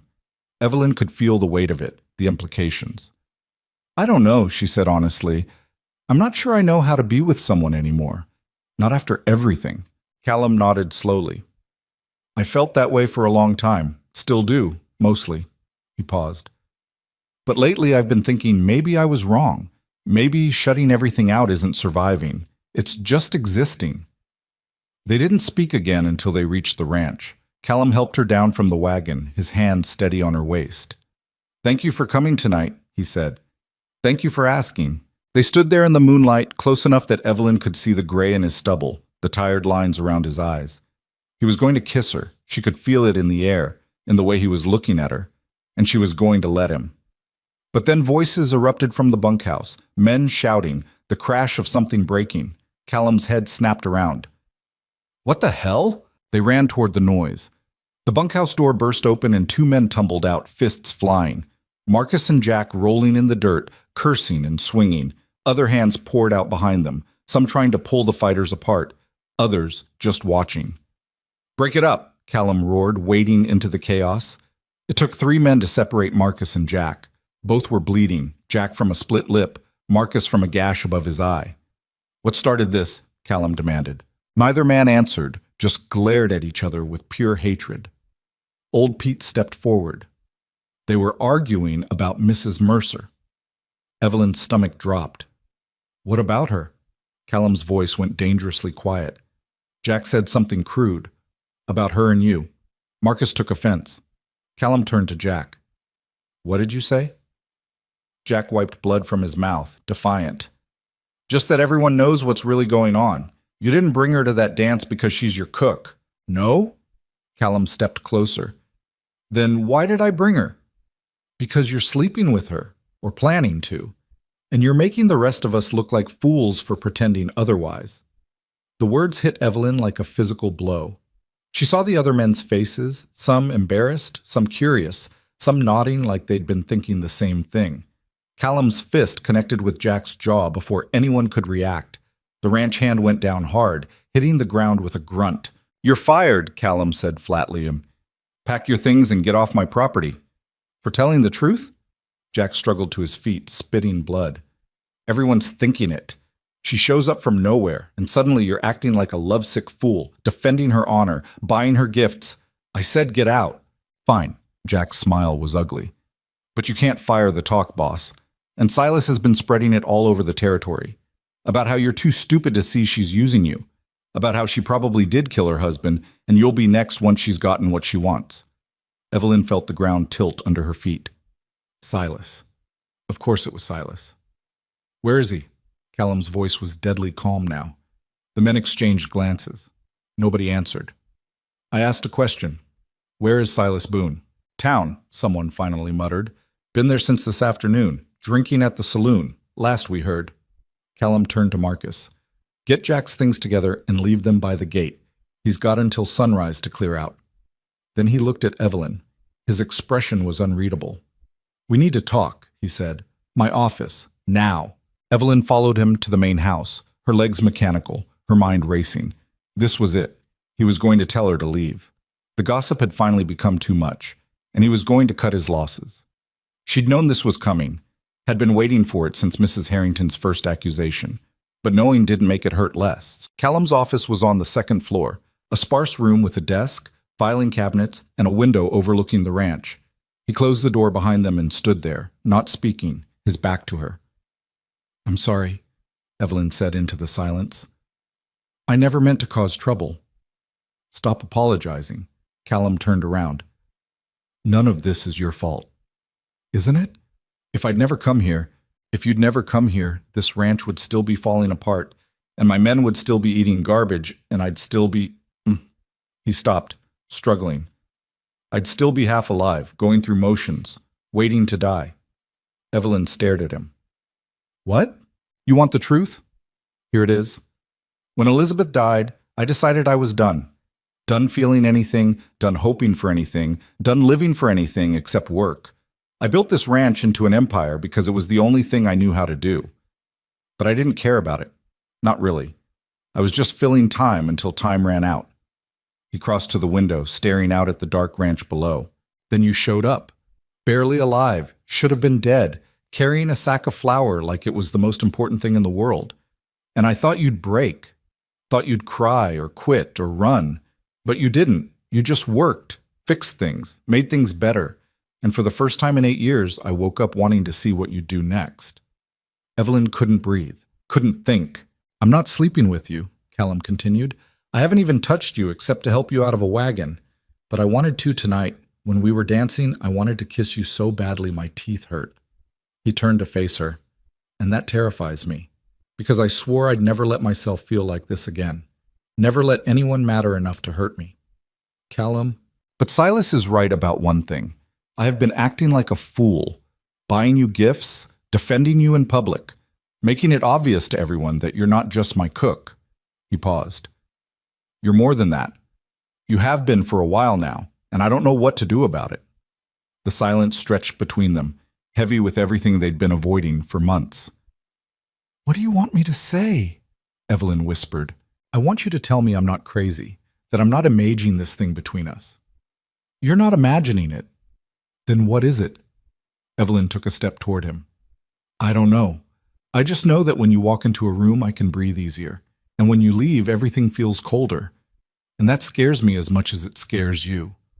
Callum closed the distance between them in 2 steps. His hand came up to her face, gentle, his thumb brushing her cheek. I can't promise you anything, he said roughly. I'm broken.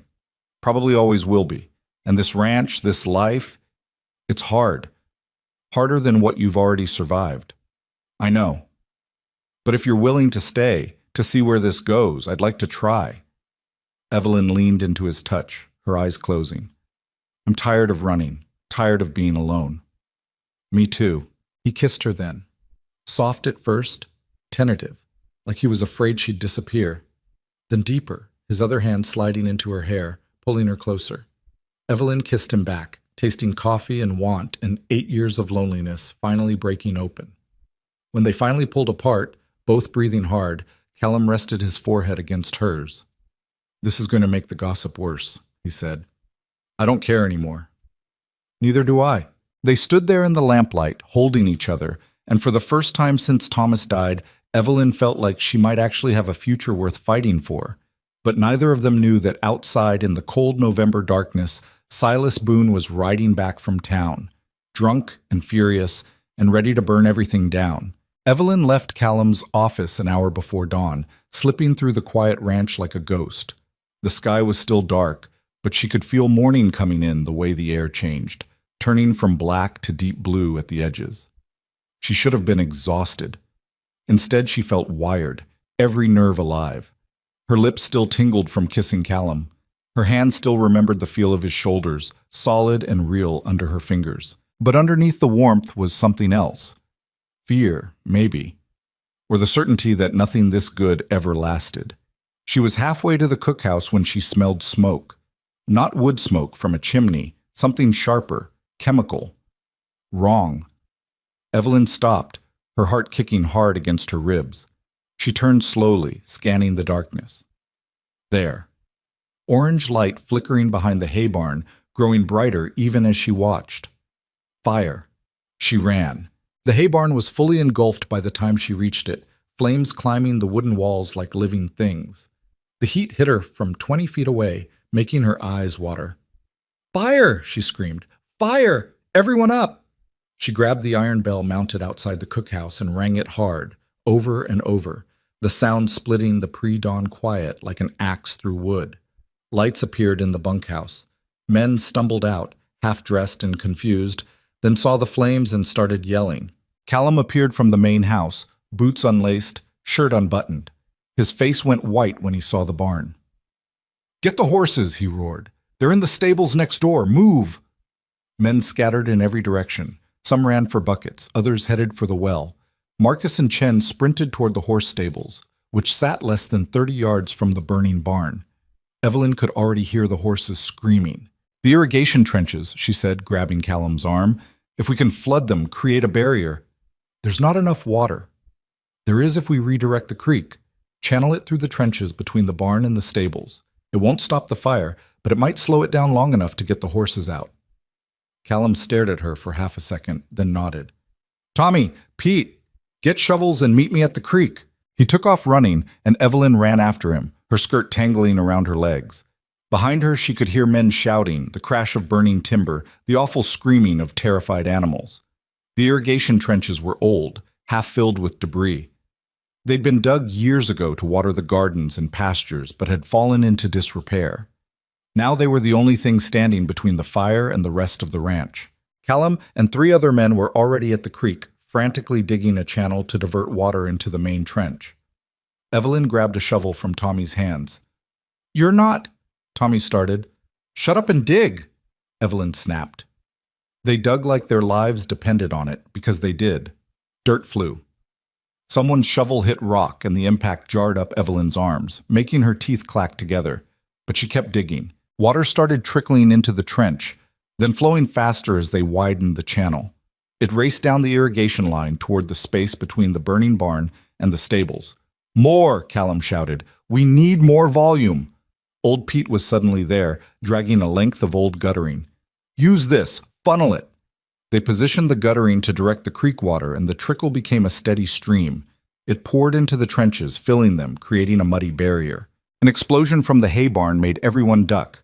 A support beam had collapsed, sending sparks shooting into the air like deadly stars. One landed on the stable roof. "No!" Marcus screamed. He was at the stable door, trying to force it open while smoke poured out. "It's jammed. The frame's warped from the heat." Chen appeared with an axe and started hacking at the door hinges. Wood splintered, smoke billowed thicker. Inside, the horses were going insane with fear.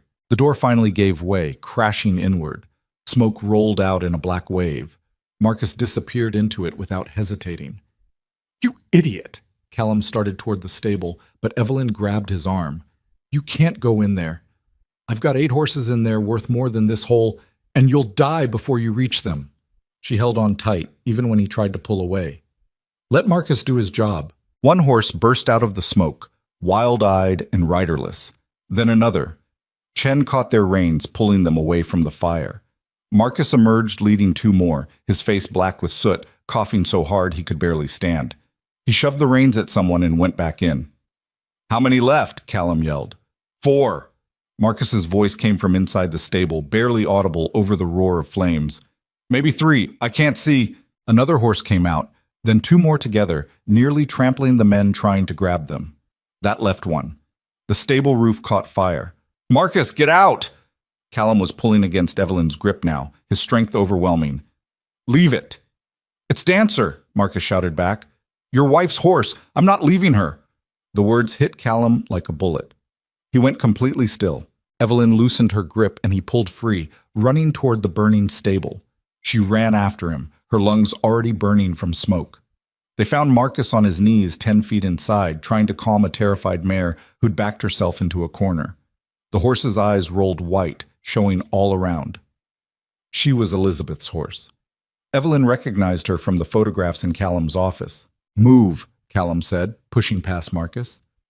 He approached the mare slowly, hands out, speaking in a low voice Evelyn couldn't hear over the fire's roar.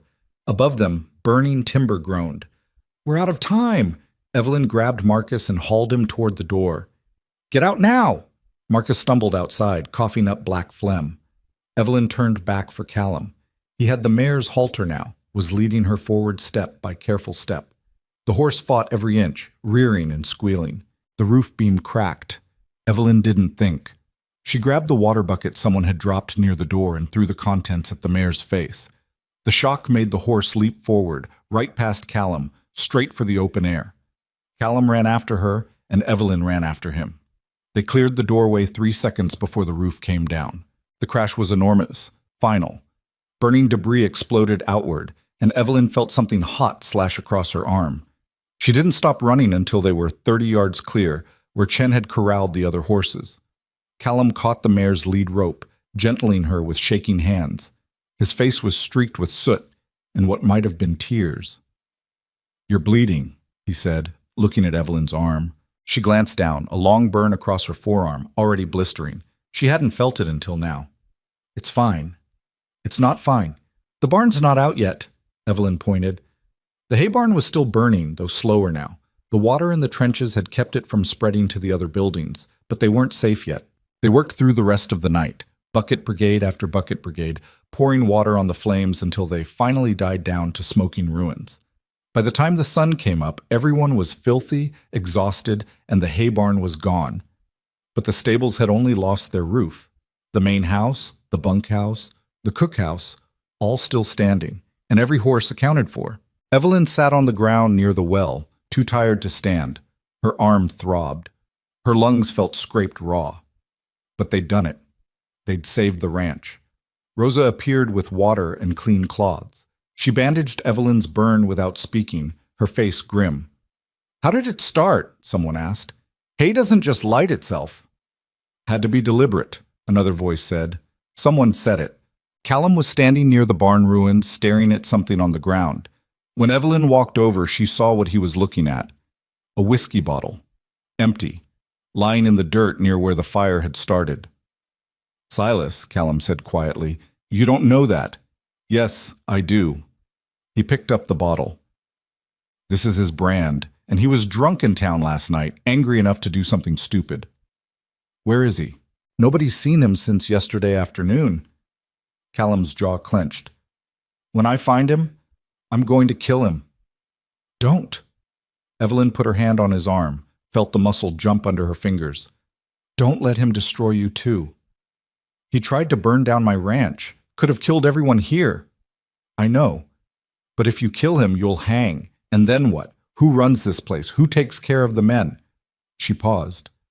"Who takes care of me?" Callum turned to look at her, and his expression was raw with rage and grief and something else that made her chest ache. "I can't just let him walk away," he said. "I'm not saying let him walk. I'm saying don't let him turn you into a murderer." They stood there while the sun climbed higher, painting the smoke-stained sky in shades of pink and gold. Around them, men were starting to assess the damage, count losses, figure out what came next. "Boss!" Old Pete was jogging toward them, moving faster than Evelyn had ever seen him move. "We got a problem, big problem." "What now?" "Winter feed. It was stored in the hay barn, all of it." Pete's face was gray. "We just lost everything we need to keep the cattle alive through the cold months." The words landed like stones in water, rippling out. Men who'd been celebrating their survival went quiet, calculating. Without winter feed, the cattle would starve. Without the cattle, there was no ranch. Without the ranch, 22 men would be out of work in the middle of winter with nowhere to go. Iron Ridge Ranch had just become a death sentence. Callum closed his eyes. For a moment, he looked older than 42. He looked ancient. "How much time do we have?" he asked. "Month, maybe. Less if the snow comes early." Pete spat into the dirt. "We're finished, boss. Can't replace that much feed this late in the season. Everywhere's already sold out." "Then we buy from further away. Colorado, Wyoming." "With what money?" "After the fire damage, we're broke." Evelyn's mind was racing, sorting through possibilities, discarding the impossible, holding on to anything that might work. "The cattle," she said suddenly. "How many head do you have?" 300, give or take, Callum said. "And what are they worth?"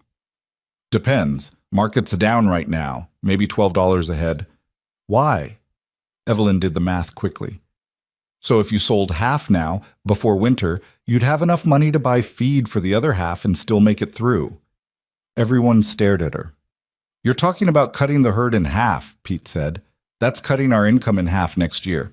"Half of something is better than all of nothing," Evelyn countered.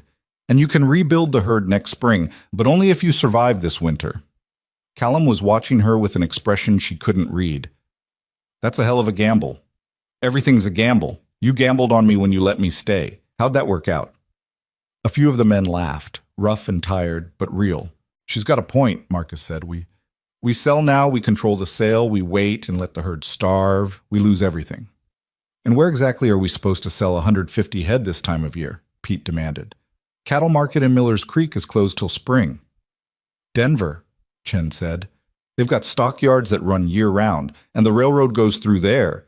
We could get the cattle there in 2 weeks if we push hard. Callum looked at his men, reading their faces.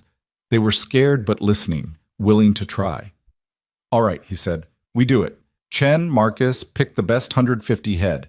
Pete, you take 5 men and start repairs on what can be salvaged. The rest of you start preparing for a cattle drive. We leave in 3 days. The men scattered to their tasks, energized by having a plan, even if it was desperate. Callum turned to Evelyn. You just saved this ranch again. I just did math. You did more than that. He looked at the smoking ruins of the barn, then back at her. I need you to stay here while we're gone. Hold down the ranch. Keep things running. For 2 weeks? Maybe longer, and it won't be easy. You'll be alone except for Pete and whoever stays for repairs. I can handle it. I know you can. That's why I'm asking. He paused. But there's something else. Silas is still out there somewhere. If he comes back while I'm gone, I'll deal with him. Evelyn, I said I'll deal with him. She met his eyes. You worry about getting those cattle to Denver. Let me worry about protecting what's here. Callum looked like he wanted to argue, but he just nodded. Rosa will stay in the main house with you, and I'm leaving Pete with a rifle. You see Silas? You don't engage. You shoot first and ask questions later. I'm not shooting anyone. Then you hide. Promise me. Evelyn thought about lying, decided against it. I promise I'll be smart about it. That's not the same thing. It's the best you're getting. Callum's laugh was short and humorless. You're going to drive me crazy. Probably. She touched his soot-stained face. But you started this. Too late to back out now. He caught her hand, pressed his lips to her palm. The gesture was so intimate, so unexpected, that Evelyn's breath caught. When I get back, he said quietly, we're going to talk. Really talk. About what this is. What we want it to be. All right. I mean it, Evelyn. No more dancing around it. I know. He kissed her then, right there in front of anyone who cared to watch. Not hiding, not ashamed. When he pulled back, Evelyn saw men quickly looking away, pretending they hadn't seen. But she also saw smiles, not mocking ones, genuine. They approved. The next 3 days were chaos. Men sorting cattle, preparing gear, arguing about routes and supplies. Evelyn cooked constantly, making sure everyone had full bellies before the hard journey ahead. She packed dried meat, hardtack, coffee, salt, everything the drive would need. She also inventoried what was left at the ranch, calculating how to stretch it for 2 weeks with a skeleton crew. On the morning they left, the whole ranch turned out to see them off. 150 head of cattle, 8 men on horses, 3 pack mules loaded with supplies. Callum sat at the front on a big bay gelding, looking every inch the rancher he was. He found Evelyn in the crowd and held her gaze for a long moment. Then he turned his horse and rode out, and the whole mass of men and animals followed, raising dust that hung in the cold air long after they disappeared over the first hill. Evelyn stood watching until she couldn't see them anymore. He'll come back, Rosa said beside her. I know. And Silas will show his face before then. Men like him always do. Evelyn looked at the older woman. Then we'll be ready. They went back to work. The ranch felt eerily quiet with most of the men gone. Just Evelyn, Rosa, Pete, and 3 hands who'd stayed to do repairs. 6 people rattling around in a space built for 30. The first week passed without incident. Evelyn fell into a routine, cooking smaller meals, checking the remaining supplies, helping where she could with repairs. The damaged stable roof was priority 1. They needed it weather-tight before the first real snow. She also spent time with Elizabeth's mare, the one Callum had risked his life to save. The horse was still skittish from the fire, but she responded to gentle handling. Evelyn found herself in the repaired section of the stable every evening, brushing the mare's coat and talking to her about nothing. He loved her very much, Rosa said one night, watching from the stable door. His wife. I know. She was gentle, kind, everything good about the world. Rosa paused. You're not like her. I know that too. I didn't mean it as criticism. Elizabeth was soft, This place needed soft back then, when Callum was learning to run it. But now? Rosa shook her head. Now it needs someone hard. Someone who can survive fire and gossip and still keep standing. Someone like you. Evelyn stopped brushing. Why are you telling me this? Because when Callum comes back, he's going to ask you to stay permanently.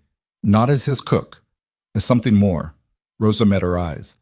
And you need to decide if you're ready for what that means. Being with a man like him, running a ranch like this, it's not an easy life. I know what hard work looks like. I'm not talking about work. I'm talking about loving someone who's broken, someone who might never be whole again, no matter how much you give him. Rosa's voice softened. Can you live with that?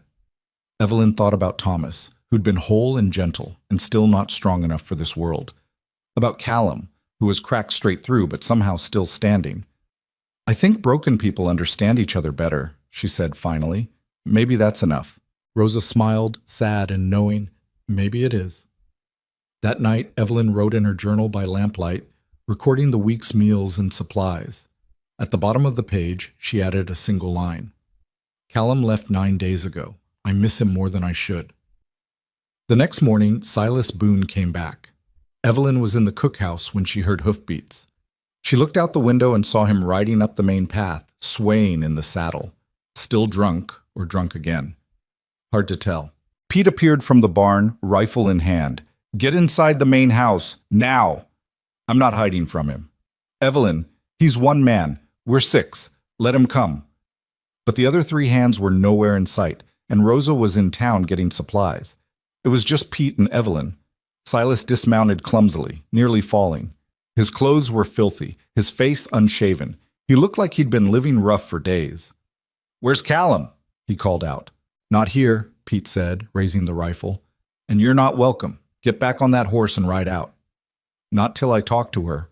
Silas pointed at Evelyn with a shaking hand. This is her fault. All of it. I had respect here, had a position.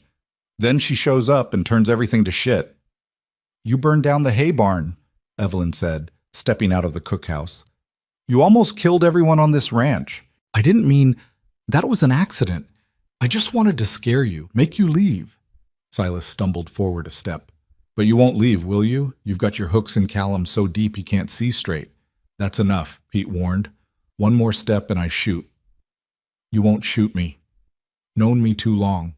Silas laughed, bitter and mean. But she will. She's got you all fooled, but I know what she is. A killer, a liar, a whore who'll do anything to survive. Evelyn felt something cold settle in her chest. Not anger, something colder. You're drunk, she said. Sleep it off, and maybe Callum won't have you arrested when he gets back. Callum! Silas spat the name like poison. He's so busy thinking with his cock, he can't see you're destroying everything. This ranch was mine to run. Mine. And you took it from me with your cooking and your garden and your The rifle shot cut him off. Pete had fired into the dirt at Silas's feet. The foreman jumped back, eyes wide. Next one goes in your leg, Pete said calmly. After that, your gut. Now get on your horse and ride away, or I swear I'll put you in the ground. For a moment, Silas just stood there, swaying. Then something ugly twisted his face. Fine, I'll go. But you haven't seen the last of me. And when Callum gets back, I'm going to tell him everything. About her, about you, about how you all turned on me for a woman who'll probably be gone in a month. He staggered back to his horse, mounted with difficulty, and rode off the way he'd come. Pete lowered the rifle, his hands shaking. You all right? I'm fine. Evelyn's voice sounded distant to her own ears. Thank you. That man's dangerous. Drunk and angry is a bad combination. He's just talk. I hope you're right. Pete looked toward where Silas had disappeared. But I've known Silas a long time. When he feels cornered, he lashes out. And right now, he's got nothing left to lose. That night, Evelyn couldn't sleep. She kept thinking about Silas's face, the hatred in his eyes. Pete was right. A cornered animal was the most dangerous kind. She got up and walked through the dark ranch, checking locks on doors, making sure everything was secure. The repaired stable, the cookhouse, the supply shed. Everything seemed fine. But she couldn't shake the feeling that something was coming. Something worse than a drunk man's threats. She was right. 3 days later, thick black smoke rose on the horizon. But this time, it wasn't coming from Iron Ridge Ranch. It was coming from where the cattle drive should have been. Evelyn stood frozen, staring at the smoke rising in the distance. Her brain tried to calculate the direction, the distance, somewhere north and west, where the cattle drive would have been passing through rough country. "That's them," Pete said beside her, his voice tight. "That's got to be them." "You don't know that. Could be anything." "It's them. I can feel it in my bones." Pete was already moving toward the barn. "I'm riding out. You stay here. Keep the ranch secure. I'm coming with you." "Like hell you are." "If they're in trouble, they'll need every hand. That includes me." Evelyn was already running toward the stable. "Saddle me a horse." "You even know how to ride?" "I'll figure it out." 20 minutes later, they were riding hard toward the smoke. Evelyn clung to the saddle horn, her thighs screaming from the unfamiliar position, every bounce threatening to unseat her. But she kept her teeth gritted and her eyes forward. The smoke grew thicker as they got closer. Then they crested a hill and saw it. The cattle were scattered across a wide valley, milling in confused circles. 2 wagons were overturned, one of them burning. Men on horseback were trying to round up panicked steers while fighting off. Evelyn's stomach dropped. Riders, maybe a dozen of them, firing rifles, whooping like it was a game. Rustlers. And in the middle of the chaos, she saw Callum on his bay horse, blood streaming down the side of his face, trying to rally his men. "No," she whispered. Pete had already pulled his rifle. "Stay here. I mean it this time." He kicked his horse forward, charging down the hill with a yell that sounded like it came from someone half his age. Evelyn should have stayed, should have done the smart thing, the safe thing. Instead, she urged her horse forward and followed him into hell. The noise was overwhelming, cattle bellowing, guns firing, men shouting. Evelyn had no idea what she was doing, but her horse seemed to understand the chaos better than she did. It dodged around running steers, carried her toward where Callum was.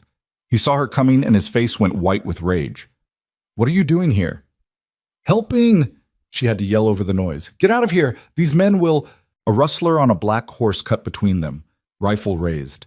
Evelyn saw his finger tighten on the trigger, saw where the barrel was pointing. At Callum. She didn't think. Just grabbed the only thing within reach, her canteen, and threw it as hard as she could. It hit the rustler in the face. Not hard enough to hurt, but enough to throw off his aim. The shot went wide, and Marcus appeared from nowhere, tackling the man off his horse. "Go!" Callum yelled at her. "Evelyn, go now!" But then she saw something that made her blood freeze. Silas Boone, sitting on a horse at the edge of the fight. Not participating, just watching with a satisfied smile on his face. He'd led them here. He'd told the rustlers where the cattle drive would be. This was his revenge. Evelyn turned her horse toward him without thinking. She had no plan, no weapon, nothing except rage burning so hot it made her vision white at the edges. Silas saw her coming and his smile widened. He didn't run, just waited, like this was exactly what he'd hoped for. "You did this," Evelyn said when she reached him. Her voice was surprisingly steady. "You sold out your own ranch." "My ranch?" Silas laughed. "It stopped being mine the day you showed up, so yeah, I did this. And I'll sleep fine knowing Callum Vance is finally getting what he deserves. He trusted you for years. He replaced me with you." Silas leaned forward in his saddle. "So I replaced him. These boys will take the cattle, sell them in Wyoming, and I get a cut, enough to start over somewhere else, somewhere without manipulative women playing innocent. You're going to hang for this, maybe, but I won't be alone." Silas's eyes glittered with malice. "Because when they investigate, I'm telling them everything. How you seduced Callum, how you probably killed your first husband, how you've been stealing from the ranch supplies. I'll make sure you hang right beside me." Something moved in the corner of Evelyn's vision. She started to turn, but too slow. The rustler's rifle butt caught her across the temple. The world spun, went dark at the edges. She felt herself falling, tried to catch the saddle horn, missed. The ground hit her hard enough to knock the air from her lungs. Above her, men were yelling, horses screaming, gunfire. Then nothing. When Evelyn opened her eyes, the sun was lower in the sky. Her head throbbed with a pain so intense it made her nauseous. She was lying in the dirt, her horse standing over her protectively. She tried to sit up and immediately regretted it. The world tilted sideways. Easy, Callum's voice, his hands on her shoulders, holding her steady. Don't move too fast. Evelyn blinked until his face came into focus. He looked terrible. Blood dried on his face, shirt torn, exhaustion carved into every line. But alive. The rustlers? She managed to ask. Gone. Took about 50 head with them, but we drove the rest off. Callum's jaw tightened. We lost Tommy, shot in the chest, and Marcus has a bullet in his leg. Silas saying? I know. Pete saw him watching, saw him ride off when the rustlers retreated. Callum's eyes were hard as stone. He won't get far. I've got Chen tracking him. Evelyn tried to stand and Callum helped her up. Her legs felt like water, but she stayed upright through sheer will. Around them, the men were gathering the scattered cattle, checking the wounded, salvaging what they could from the burning wagon. The scene looked like a battlefield. You shouldn't have come, Callum said quietly. When I saw you riding down that hill, I thought... He stopped, couldn't finish. I know. Evelyn touched his face, the dried blood on his cheek. Are you hurt bad? Grazed by a bullet. I'll live. He caught her hand, pressed it harder against his face. But Tommy won't. And that's on Silas. On me for keeping him around when I knew he was poison. You couldn't have known he'd do this. I should have. Should have seen it coming. Callum's voice was raw. He killed one of my men, Evelyn. A 19-year-old kid who was sending money home to his mother. And for what? Jealousy? Pride?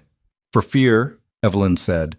He was scared of being replaced, of becoming nothing, so he tried to burn everything down rather than admit he was already lost. Callum looked at her for a long moment. Then he pulled her against his chest, holding her so tight it hurt her ribs. She didn't complain, just held him back, feeling his heart pound against hers. We're going back, he said into her hair. Forget Denver. Forget the sale. We're taking what cattle we have left and going home. But the winter feed, I don't care anymore. I'll figure it out, but I'm not risking anyone else.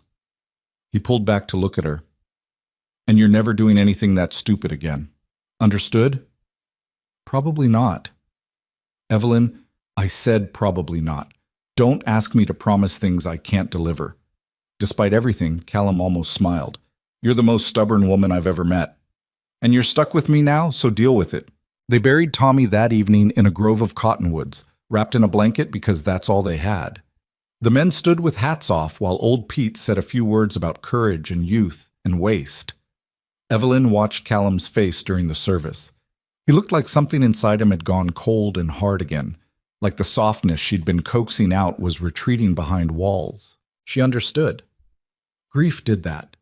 Made you want to lock everything down, protect yourself from more pain by refusing to feel anything at all. But she'd be damned if she let him disappear on her now. The journey back to Iron Ridge took 4 days. They moved slowly, keeping the remaining cattle together, watching for more attacks that never came. Marcus rode in the wagon with his legs splinted, gritting his teeth through the pain. The other men were quiet, processing what had happened. Chen caught up with them on the 3rd day. Alone. Lost his trail near the Colorado border, he reported to Callum. He's gone. Could be anywhere by now. Callum nodded, his expression unreadable. Let him go, he's not worth hunting. But Evelyn saw his hands tighten on the reins, saw the muscle jump in his jaw. Callum wanted blood, wanted revenge, but he was choosing restraint because that's what leaders did. It was killing him. When they finally rode into Iron Ridge Ranch, Rosa was waiting on the porch of the main house. Her face went pale when she saw how many men were missing, saw the defeated slope of their shoulders. What happened? She asked. Later, Callum said.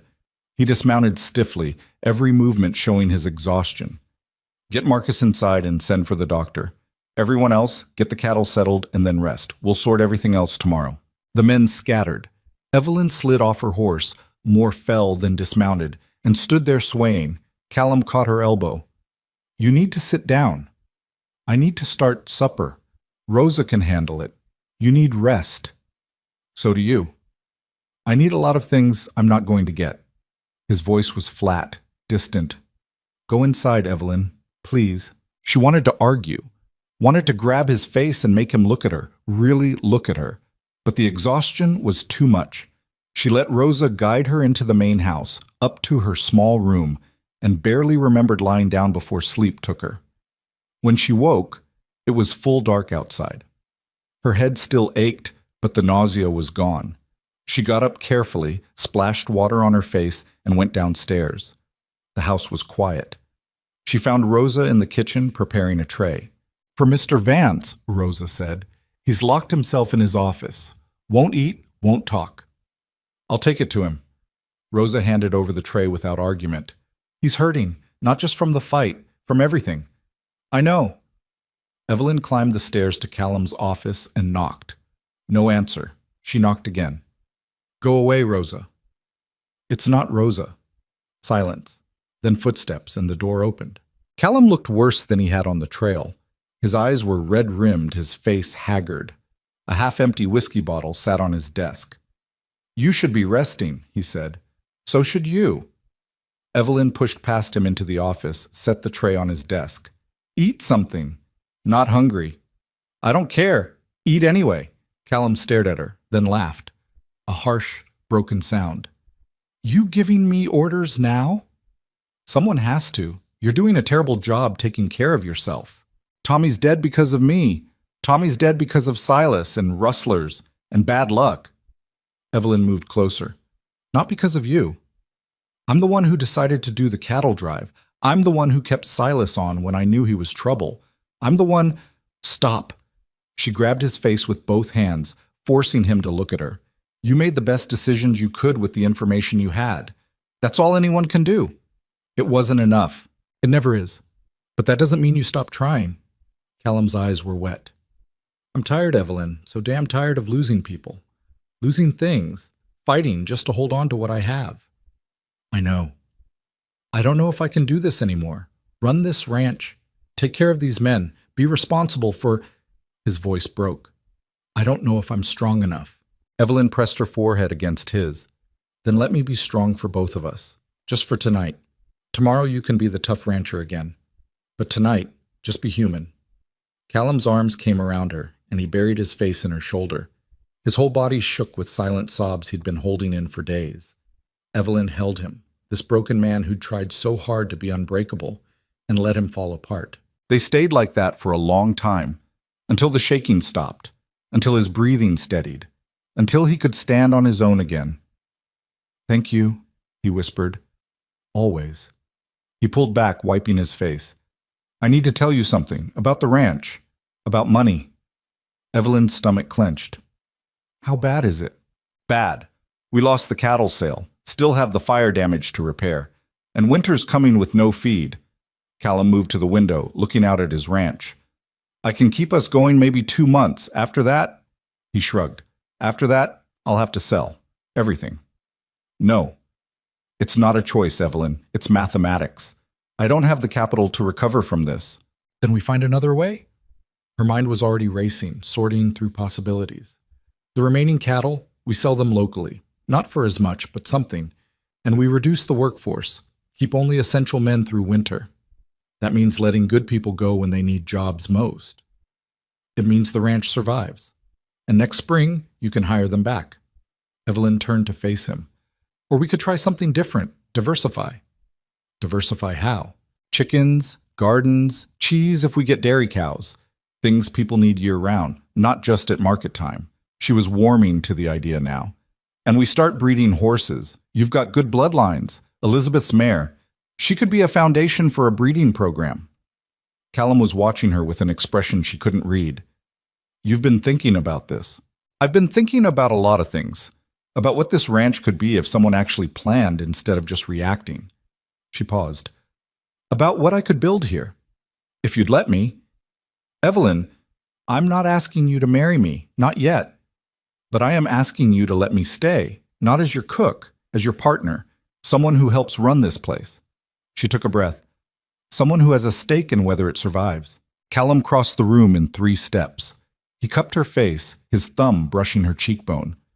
"You want to tie yourself to a failing ranch and a broken man? That's your choice?" "It's not failing. It's struggling. There's a difference." Evelyn covered his hand with hers. "And you're not broken. You're cracked, like me. And maybe that's exactly what we both need. Someone who understands that being damaged doesn't mean being worthless. I love you. The words came out rough, like they hurt. I didn't want to. Tried not to. But I do. Evelyn felt her eyes burn. I love you too. Even though you're stubborn and closed off and terrible at asking for help. Sounds like someone else I know. Guess we're perfect for each other then. Callum kissed her, and it tasted like salt and whiskey and promise. When they finally broke apart, both breathing hard, he rested his forehead against hers. Stay, he said. Not as my cook, not as my partner, as my wife. Evelyn's heart stopped. Callum, I know it's fast. I know we've only known each other a few months, but I'm 42 years old and I've learned that time doesn't mean anything. What matters is finding someone you trust with your worst days. Someone who doesn't run when things get hard. He pulled back to look at her. You're that person for me.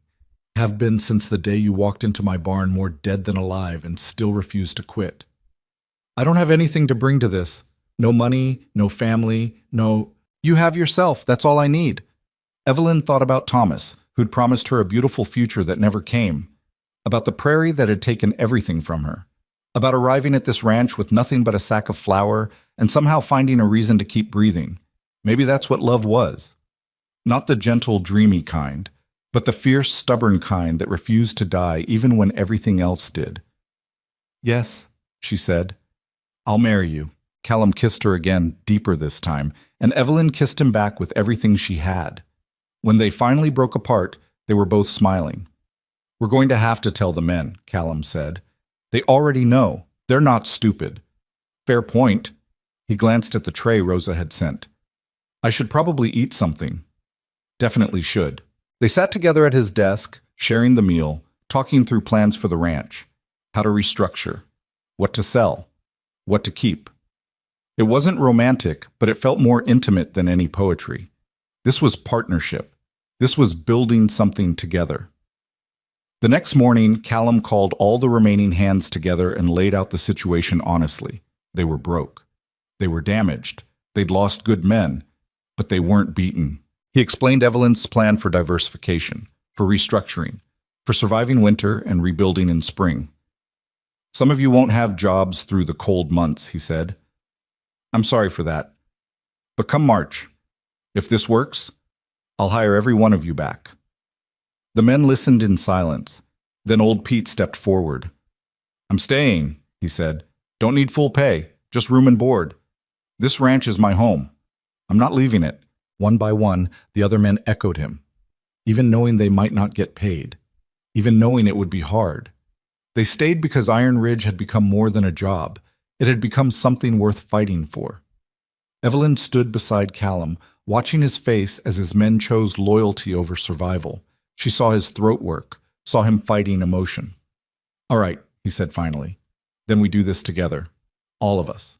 The winter that followed was the hardest Evelyn had ever lived through. They sold the remaining cattle for less than they were worth. They cut every expense to the bone. They lived on beans and bread and determination. But they made it. Evelyn expanded the gardens, started the chicken operation, convinced Callum to buy 2 dairy cows. She implemented systems for tracking every penny, every resource. She turned the ranch from a cattle operation into a diversified farm.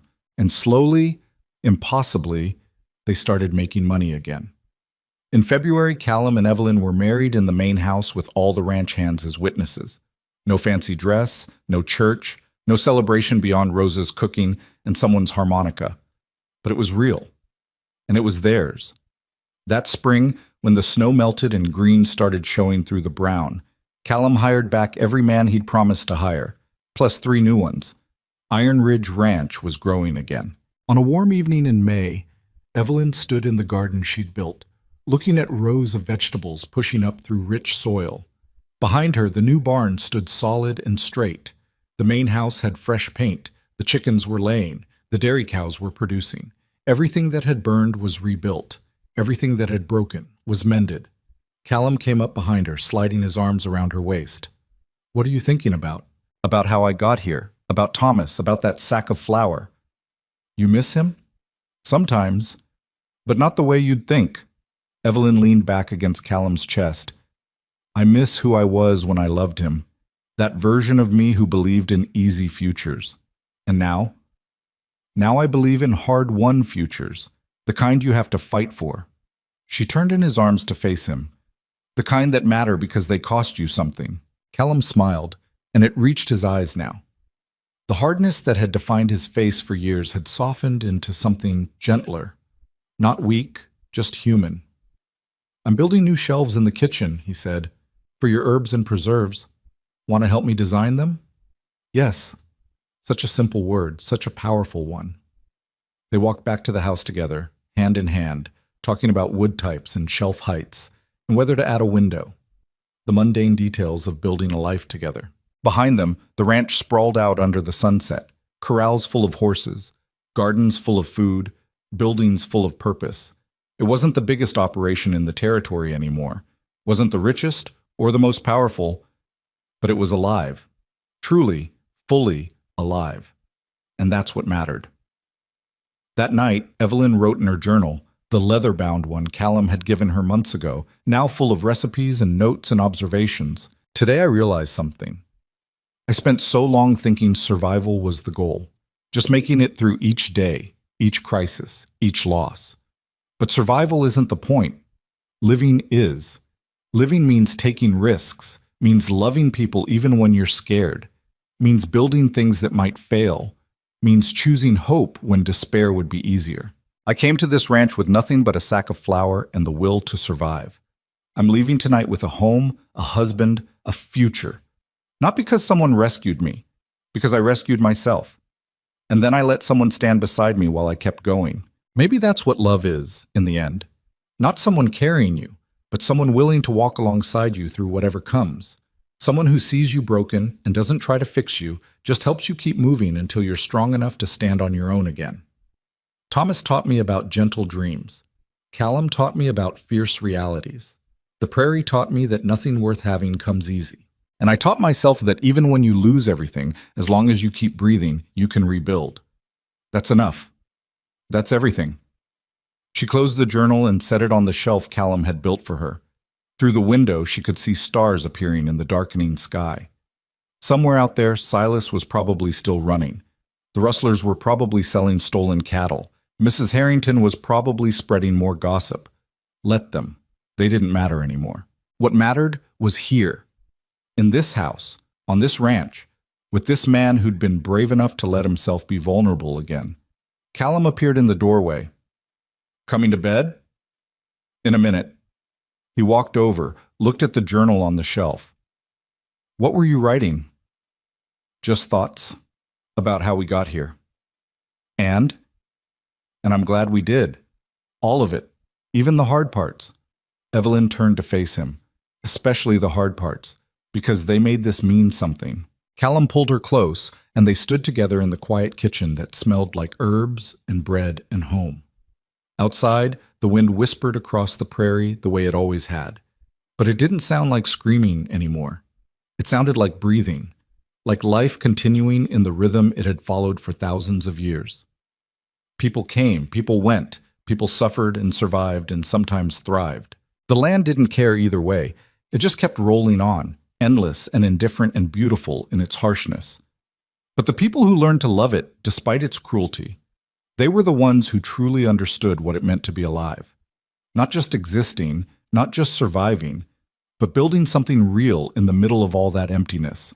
Finding connection in isolation. Creating warmth in the cold. That's what Evelyn and Callum had done. What they would keep doing, day by difficult day, for whatever years they had left. And if someone asked them years later how they'd made it, how they'd survived the fire, and the betrayal, and the loss, they'd probably just shrug. Because there was no secret, no magic formula, just two broken people who refused to stay broken, who chose each other, chose this life, chose to keep building even when everything around them tried to fall apart. Sometimes that's all love was. A choice you made every morning when you woke up, to stay, to try, to believe that together was better than alone, even when alone was safer. And sometimes, if you were very lucky, that choice became something more, became a home, became a future, became enough.